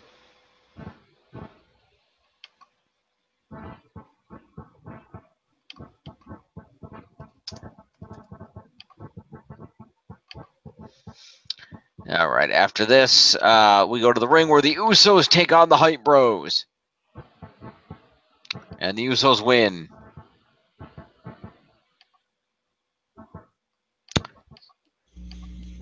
So let's see. Zack Ryder is going to get 5 points for competing, and 3 moves is 8 points to Ryder.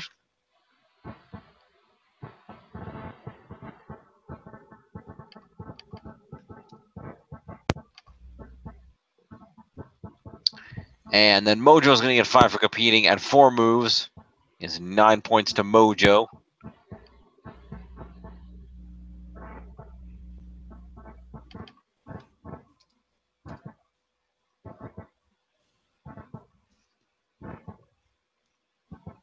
And then we're going to go to the winners of the match. That'd be the Usos. Who actually got a pinfall on this? Jimmy. So therefore, Jay will get 15 points for being on the winning team. 5 for competing is 20. And 1 is 21 points to Jay Uso.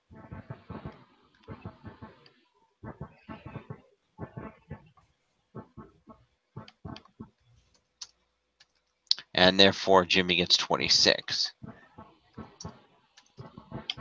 All right. After this, the Usos cut a promo after their match saying that before they make like chips and dip, they have something to say, and that's that to tell the teams of SmackDown that when they feel like someone is creeping up on them in a paranoia, it's the Usos. Welcome to the Uso Penitentiary. Yeah, they need to take a course from the Miz on how to cut a promo because they fucking suck. I'm sorry, I like the Usos, but they fucking suck on the mic. Let's be real here.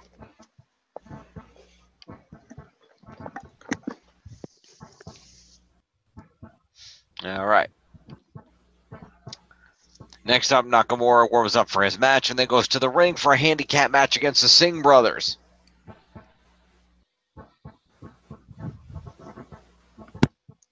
So Jinder is going to get 5 points for accompanying the Singh brothers to the ring and 6 for interfering in the match, is 11 points to Jinder.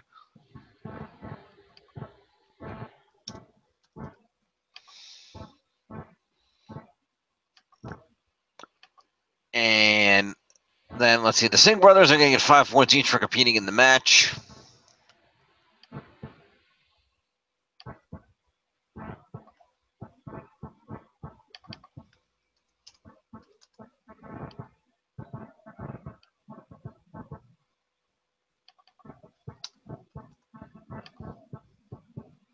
And Shinsuke, oh, actually, hang on. Also, the because that handicaps a specialty, so they're also going to get 3 extra points for competing in a specialty match, by the way.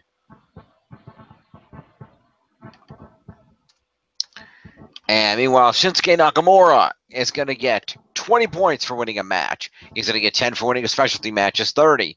He's going to get 5 for competing, is 35. 3 for competing in a specialty is 38. And 2 moves is 40 points to Shinsuke. Jesus! In one match, he's almost matched John Cena for points. What the fuck? Yep. Although we still haven't gotten to the main event.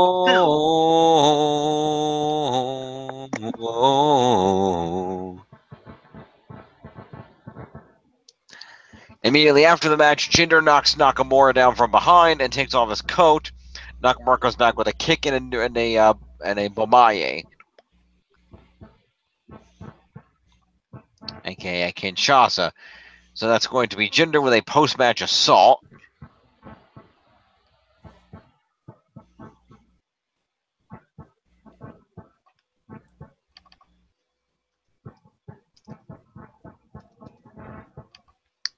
And then Shinsuke will also have an assault on that. And he will have a finisher. Is another 5 points to Shinsuke.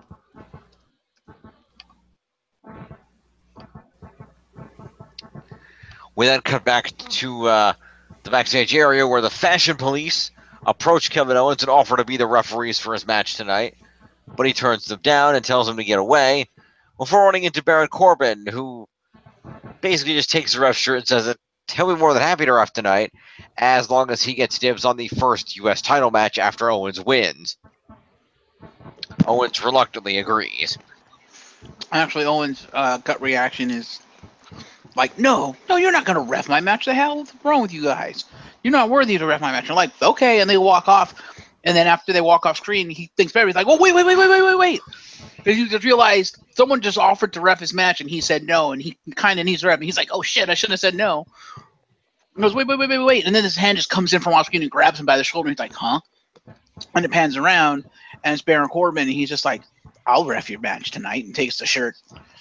But I want something in return. I want to make a deal with you. He goes, okay, what?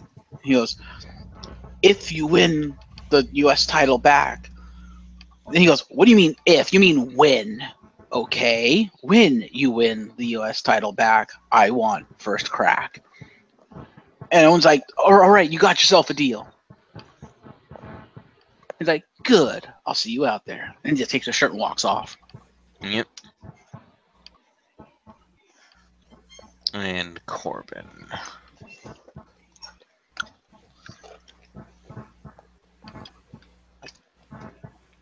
Okay. So after that segment, we cut out to the ring where the new SmackDown Women's Champion Natalya comes out.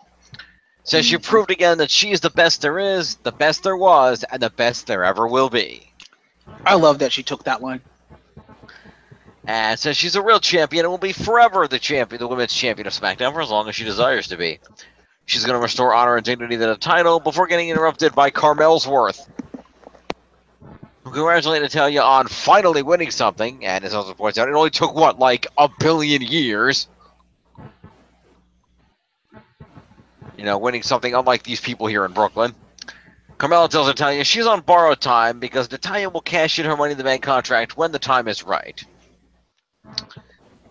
Becky and Ellsworth points out that, yeah, I mean, you have a tag team match tonight. Carmella could just decide not to tag in and let the other girls beat you up and then cash in on you. And Carmella gives him a look like, what the fuck are you doing?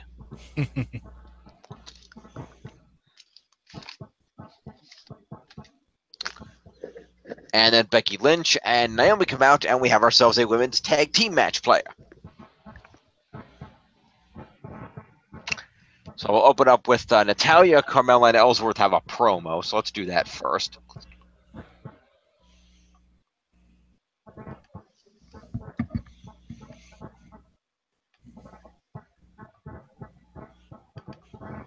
There's Ellsworth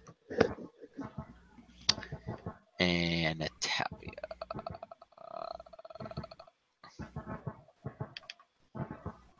All right. And then the tag team match proceeds.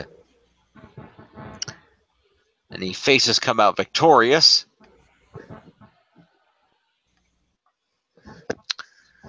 So we're going to go ahead and do the heels first. So Carmella has no moves, so Carmella gets 5 points for competing.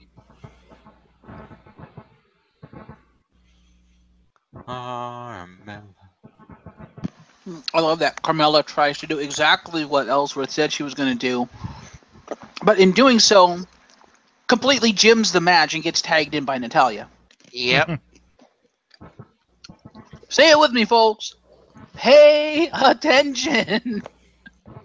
Yep. And then Natalya is going to get 5 points for competing, and 3 moves is 8 points to Natalya.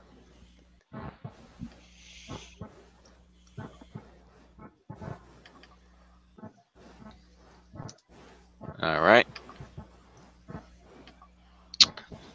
Then on the face side of things, if Carmella was smart, she would have hopped off the apron and just stood there at ringside. Yeah, well. But then again, her character is supposed to be portrayed as being from Staten Island, so.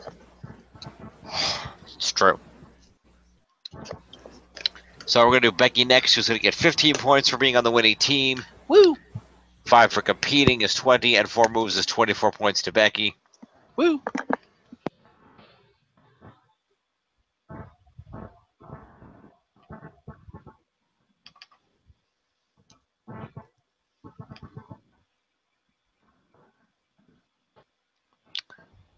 And then now we got the win, so that's 20. 5 for competing is 25, and 2 is 27 points to Naomi.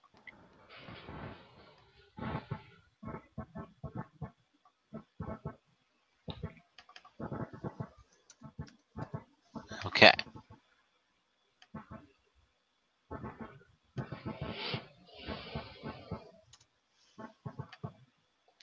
After this, we cut backstage where Dolph Ziggler has an interview. And he says he's back and he's reintroducing himself to the WWE Universe. I got excited for a minute because I thought he was going back to his old, hi, my name is Dolph Ziggler gimmick, but apparently not. Hi. Dolph Ziggler shakes hand. Yeah. But he says that he's being, he complains a little, granted, I'm being reintroduced in a backstage interview, but, but I've been watching a lot of Raw and SmackDown at the time I haven't been here, and I know what I need to be a star in WWE. I'm going to come out, I'm going to start singing, I'm going to play a guitar, I'm going to rap and dance around like an idiot, and I'll need lights, like old lasers, lots of lasers, yeah, and a fancy robe, And a woman who comes to the ring, but not just any woman, a woman who glows in the dark. Or, you know, you're the Colonel. Yeah. Idiot. Mm. This coming from the wrestling Colonel. Yeah, Wasn't well. he replaced? What's that? Wasn't he replaced? I don't know if it was official. Ah. That's possible. Or it happened at the pay-per-view. I mean, he came out in costume and everything. I guess. Oh, Colonel. Pretty much. So promo to Dolph. Dolph. If he dies, he dies. Ha! I see what you did there.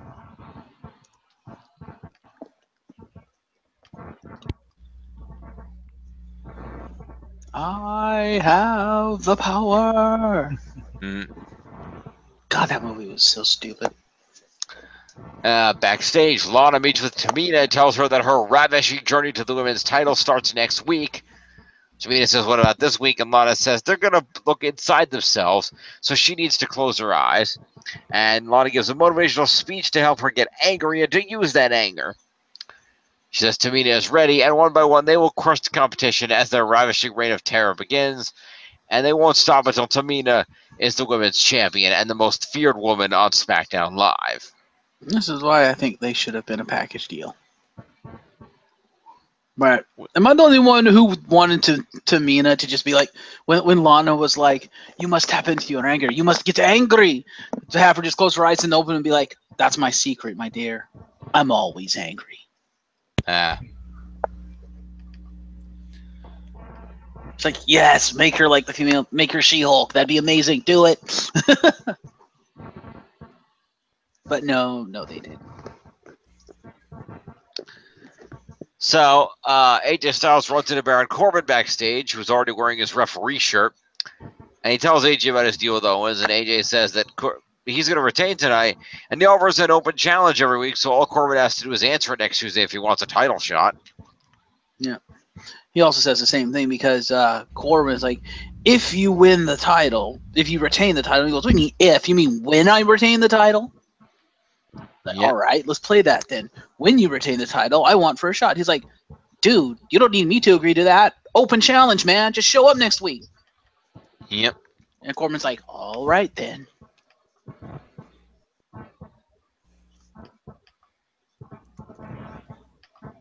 And then we go to the ring for the main event. AJ Styles defending the United States Championship against Kevin Owens with special guest referee Baron Corbin. For the last time. Yes. So let's see here.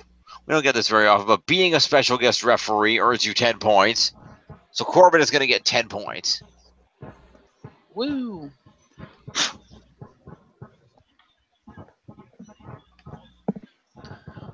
Where are And you? assault points, but that will come later. So where are you wooing? He's not on your team. Mm-mm.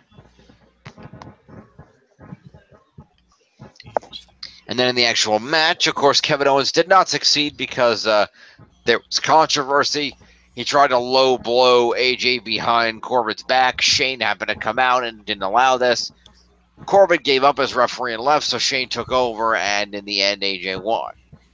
No, Shane came out because I guess AJ pissed off Baron Corbin, so Corbin started fast counting for Kevin Owens, and Shane was like, "The fuck are you doing?" He goes, "I'm calling this match. You're fast counting. I as commissioner, I'm not gonna allow that." I assume that's what he's basically saying to him. You can't really hear that mic'd, but he's just like, "No, I'm not gonna allow this because I'm the commissioner." And Corbin's like, "Yeah, you're not gonna allow it, huh? All right, fuck you then," and just walks off. Yep. And leaves the shirt. And Kevin Owens pops out, like, "What the hell did you just do? We don't have a ref now. What are we gonna do? You just, pissed off my ref." And Shane's like, there's a shirt and there's me. Puts the shirt on over his shirt. Now I'm the ref. And I was like, "The fuck you are?" He goes, "I'm the commissioner and I'll get back in the ring or I'm gonna count your ass out." It's like, "The fuck you." He gets back in the ring and wrestles and AJ wins because fuck Kevin. Yeah, pretty much. That's okay. As the dirty sheets are saying, Kevin Owens now current feud now is going to be Owens versus McMahon. Probably. So we'll go ahead and do Kevin Owens was not the winner of this match. So Kevin Owens is going to get himself, let's see, 5 points for competing, 4 for being the main event is 9, and 3 for being a specialty match is 12 points to KO. Woohoo! Plus 4 moves. 16 points. 16 points to Kevin Owens. Yeah. Does Owens get a point for escaping a finisher because Corbin said he grabbed the rope when he didn't? What? Oh, with the calf crusher? Yeah. Corbin forced to break because of that? Corbin forced a break saying Owens had grabbed the rope even though he very clearly hadn't. What does John think? I mean, I have Owens, so it'd be kind of biased, but my vote would be for yes because the referee said so. Because Owens himself didn't escape. Corbin escaped for him. Yeah, but he said that he grabbed the rope, so therefore, by referee's ruling, Owens escaped it by grabbing the ropes. I don't know that because doesn't usually if you grab the ropes, if a superstar grabs the ropes, that is counted as escaping. Yes, it I is. thought it wasn't. Oh, is it? Oh, okay. Yep. I would say no because he didn't grab the ropes. Okay. So don't worry about that point then. So we have 4 people. Tiff could break the tie. Okay. The tie? Well, I Tie? voted yes. You voted no. I mean, unless. For what? Jim doesn't get a vote? Okay, well, I don't know, Jim. Well, Jim's the one's asking the question, so he's obviously on the fence. Yeah. Yes, Tiff. Yeah, I'm asking a question like what tie? So apparently, in this match, Baron Corbin, as the ref, broke a submission by AJ Styles because he said Kevin Owens got to the ropes when he clearly didn't. By our ruling, if one reaches the ropes, that is counted as an escape of the submission of a move. There's points for like escaping or evading moves. And the question is, does that constitute Kevin Owens actually getting points for an escape, despite the fact he didn't actually make it to the ropes and Corbin was just cheating for him? My argument is yes, because Corbin was the ref of record, and the ref said he made it to the ropes and broke the submission because of that, whereas John says no. I don't know, because either way, it's your team that's getting the points. No, it determines whether I get points or not, because I don't get points if it's not counted. Like I said, I'm fine either way. Let's figure, since we have 4 people, might as well take advantage of that. Mm-hmm.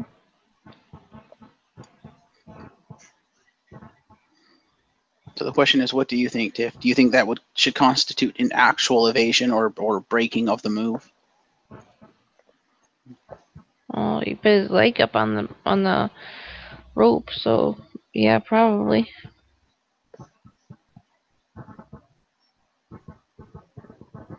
So usually what I go by. Yeah, but the whole thing is Kevin Owens didn't actually get his leg or foot or hand or whatever on the rope. It's just Corbin said he did because ref. Thought we were talking about AJ's leg on the rope. Kevin. AJ's the one that had the submission on him. He pulled him. He pulled himself over to the rope. He tried.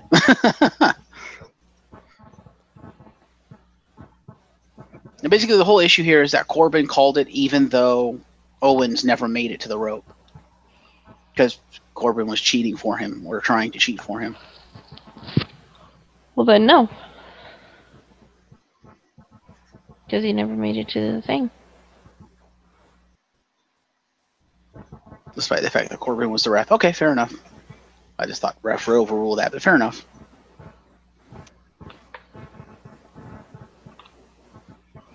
Well, you're asking me to make a decision, but I mean, That's fair.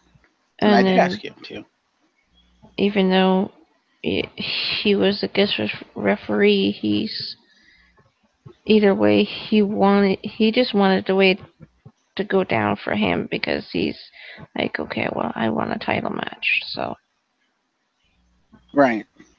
More like AJ pissed him off, but yeah. Yeah. Fair enough. All right, Jim, there's your ruling. Move on.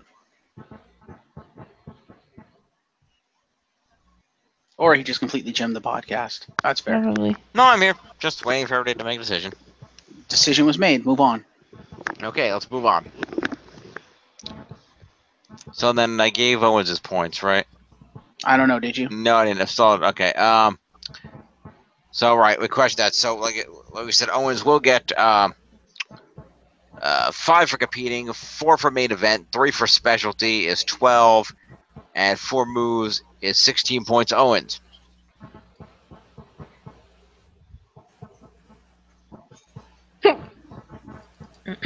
Excuse me. And then AJ is going to get himself 20 points for winning, 10 points for winning a specialty match is 30, 9 points for being in and winning the main event is 39, 5 for actually competing is 44, and a U.S. title retention is another 25, so that's 64, 69, and 8 moves is 77 points to AJ Styles. Damn. Yeah. The existing moves is actually 87 in total. Simply phenomenal. Apparently. This is the house that AJ Styles built. Yep. I know people are just gonna say that she's just saying this because he's on her team, but does Baron Corbin get anything for just being a special referee or whatever? Yeah, Yes, we gave him 10 points for that. He gets 10 points as a special guest referee. Okay. Yep. I guess I didn't see that part. We did award that. Sorry. That's fair. Yeah, always better to check and ask. Indeed. All right. Let's go to the totals. Yeah, let's see what we got in the scores, and then we'll do 205.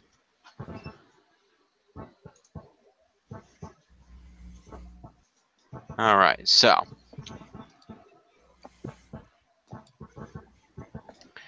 All right, in the lead at 337 is TNA Worldwide. I wish we could see that. There we go. Followed at 289 by the Champions of Justice. 182 for the Broken Highlight Club. Oh, no, sorry, 201 then for Glorious End. And in last place is me, the Broken Highlight Club, at 182.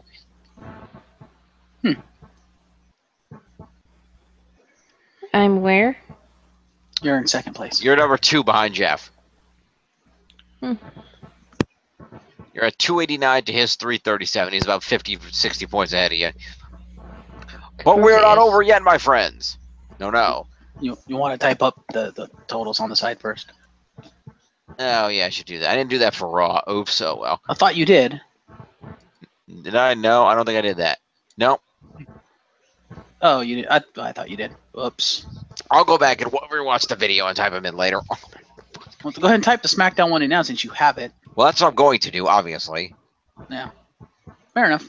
I put the actual team names in here, by the way. I just put the word team temporarily. Yeah. Good call. Good call.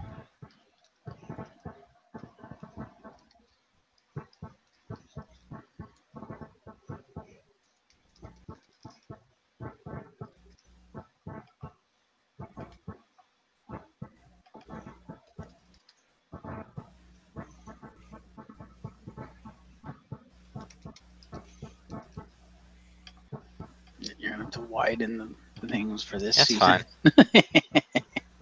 Not worry about it. And this is. Learn how to spell glorious. Shut up.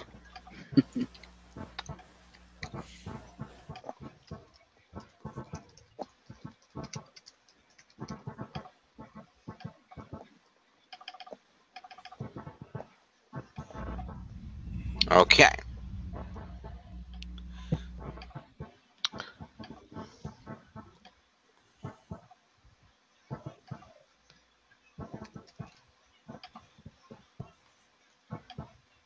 Right, I should probably just Let's just center everything in these columns, shall we?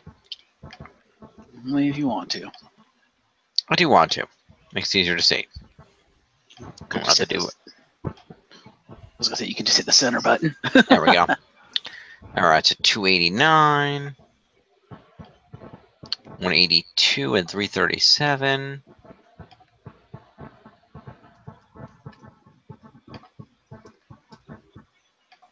And then John's was 201. All right. There we go. And then let us check out the 205 live. This should be quick. There's only 2 matches, right? Correct, sir. And a bunch of promos. I assume they're short promos, and promos are only 5 minutes. You just go 5, 5, 5, 5, 5, 5, hit the matches. Yep. We're going to get it. Don't worry. All right, here we go. On the 205 live. Per the usual. Indeed. All right, so we went over the recap of the Neville Tozawa feud. Neville. It's Neville. After the entrance promos from the heels, we have an opening tag match. So I guess Gulak and Neville and Nice got a promo then. So we'll do that first.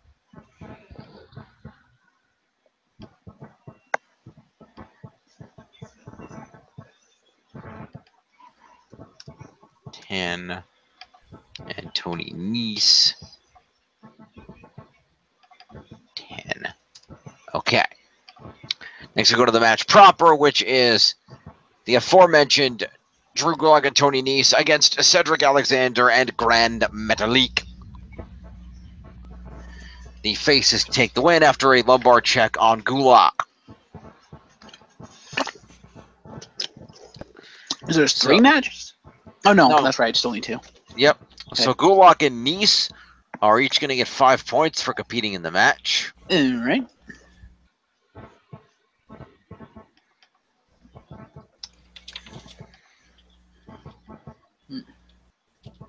So much for Mr. No Fly Zone. He didn't need to fly to beat you. He just broke your back.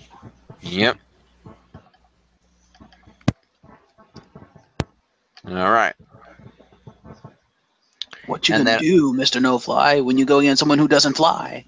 And then Grand Metalik is on the winning team. He'll get 15 points for being on that team and 5 for competing. Is 20 points to Grand Metalik. Lucha, lucha, lucha. Holy shit. Wow. And then Cedric Alexander got the win, so that's 20. 5 for competing is 25, and the lumbar check is 26 to Cedric. Ooh. Grand Metalik coming out of nowhere, popping into the top 10. What the hell? We got to the back, and Titus O'Neil is nervously talking about Tozawa's match, but Tozawa calms him down, telling him he's ready. They fire themselves up with a worldwide and give me 2 claps and a Ric Flair chant. Give me 2 claps and a Ric Flair? That's what he says. Okay, then.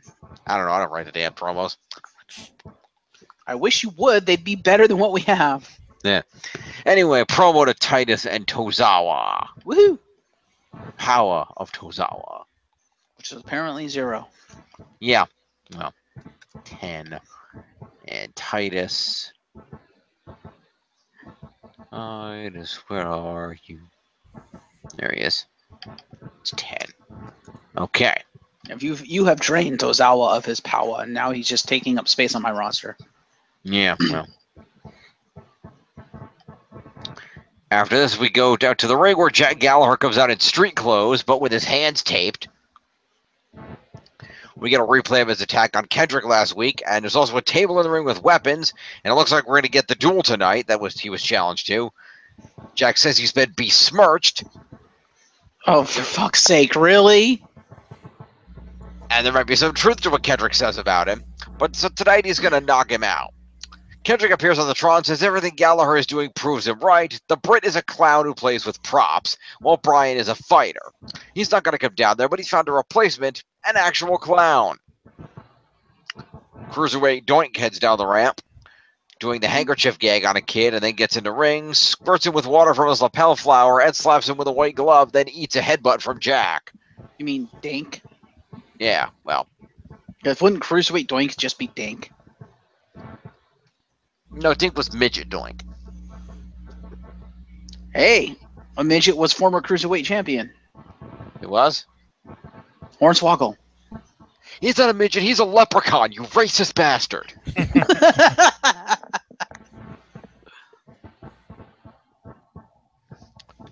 Anyway, Gallagher considers assaulting the clown with his umbrella, but then clears the table and goes to powerbomb the clown through it. But before he can, Kendrick attacks him from behind with the umbrella and puts Jack through the table instead. He's a man with a plan. Kendrick grabs a mic and says they both got to beat up a clown tonight, and next week he proposes a no DQ match. Okay, then. So let's see here. That's going to be a promo. Kendrick's going to lose, isn't he? Probably. But let's see here. Gallagher with a promo with an assault on a clown is 9. And he hits a headbutt, so that's 10 points to Gallagher. Did not use a weapon, huh? No, he went to, but then he was going to put it through the table, and then he got interrupted. Fair enough. 10 points to Gallagher. And then Kendrick with an assault is 4. He put it through the table. So was that an OMG? I mean, it's a regular table, not an announced table. What do you think, guys? Doesn't matter to me. I more meant them. No. John, Tiff? Do we normally give it for normal tables? Tim, OMG is a situation, anything that we consider an oh my god moment, anything that we consider, basically exorbitant like that, that we think would warrant an additional 5 points. We might give 5 points to it. We will always give it to anything that's considered an OMG in the video game, but we'll sometimes give it to things beyond that. John asked you a question. Yes, John. Do we normally give it for normal tables? I don't think so, but it also wasn't during a tables match or anything. Yeah, it's just I personally don't think so, but I don't know about you guys. no, I'd say no. All right. So in that case, he's going to get his 5 points for his promo. He's going to get 4 for the attack. It's 9. I'll give him weapon use for putting it through the table. Yeah. Or a weapon use for hitting him with the umbrella. Or that. Yeah. Yeah, there you go. So either way, he gets weapon use. So that's going to be 9. No, that's 12 points to Kendrick. Either way. Fair enough.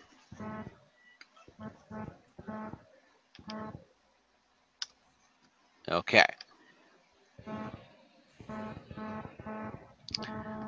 We then cut to TJP, and then we had a flashback to Swan learning TJP was out with an injury and then losing to Daivari when Perkins' music distracted him.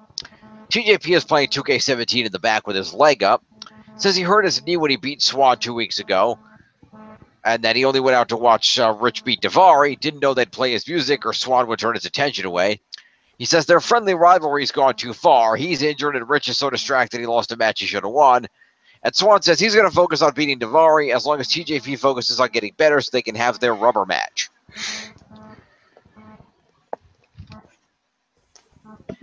So promo to Swan and Perkins. Woohoo.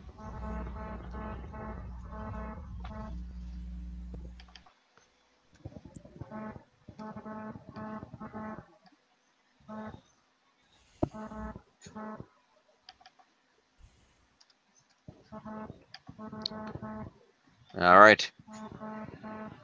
We confirm that the no DQ match will be happening next week. And lastly but not leastly, Neville defends the Cruiserweight Championship against Akira Tozawa and does so successfully with a Rings of Saturn submission hold. Tozawa apparently battled back from early domination by the King, which re-injured his arm, but he came up short when Neville rolled away from the senton to set up the finish.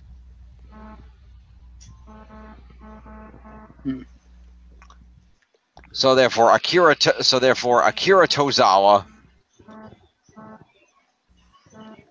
is going to get himself 5 points for competing in the match, and 4 for being in the main event is 9 points to Tozawa. He didn't do any other moves aside from that senton that he missed, huh? Remember, this is the 205 recaps are bare bones, so I don't know. Fair enough. And Titus. Titus with accompaniment, I'm going to assume. Yes, we'll do that. And the king of the cruiserweights. Yep. Who is going to get himself, let's see here. 20 points for winning a match. 20 for a retention of the cruiserweight title is 40. Being in and winning the main event is 49. 5 for regular competition is 54. And we know he dodged the senton, so that's 3 for an evasion is 57. And 1 for the Rings of Saturn is 58 points to Neville. Neville. Wow.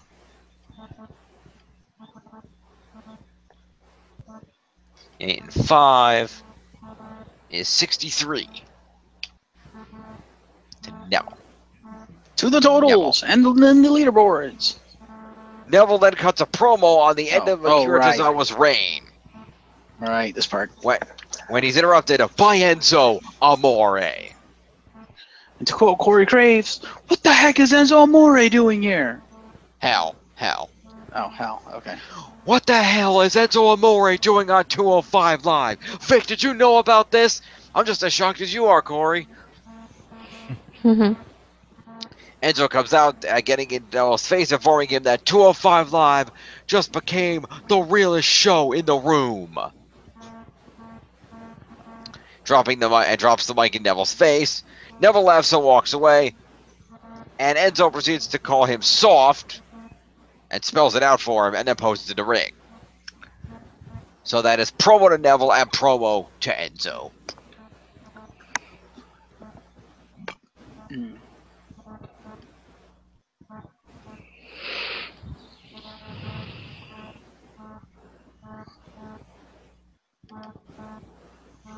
Two 43. Okay.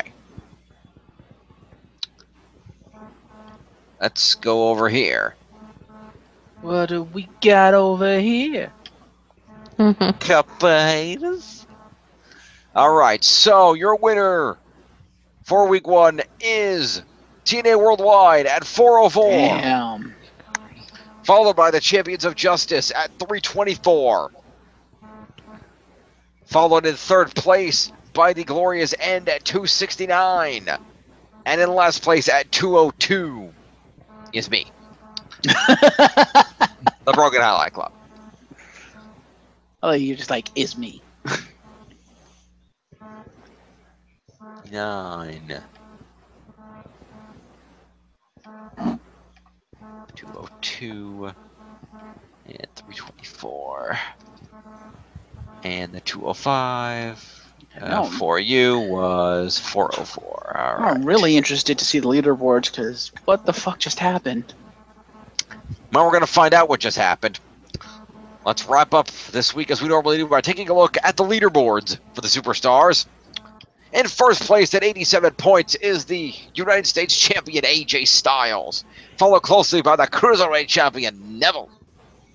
Neville at 68, followed by Cedric Alexander at 56 points, followed by John Cena at 48 points, just a few ahead of Shinsuke Nakamura at 45, who is just a few ahead of Enzo Amore at 43, who is just a few ahead of Grand Metalik at 41, followed by Finn Balor at 35, Roman Reigns at 35, Bobby Roode at 33, and Samoa Joe at 33. So a couple of ties at the end there.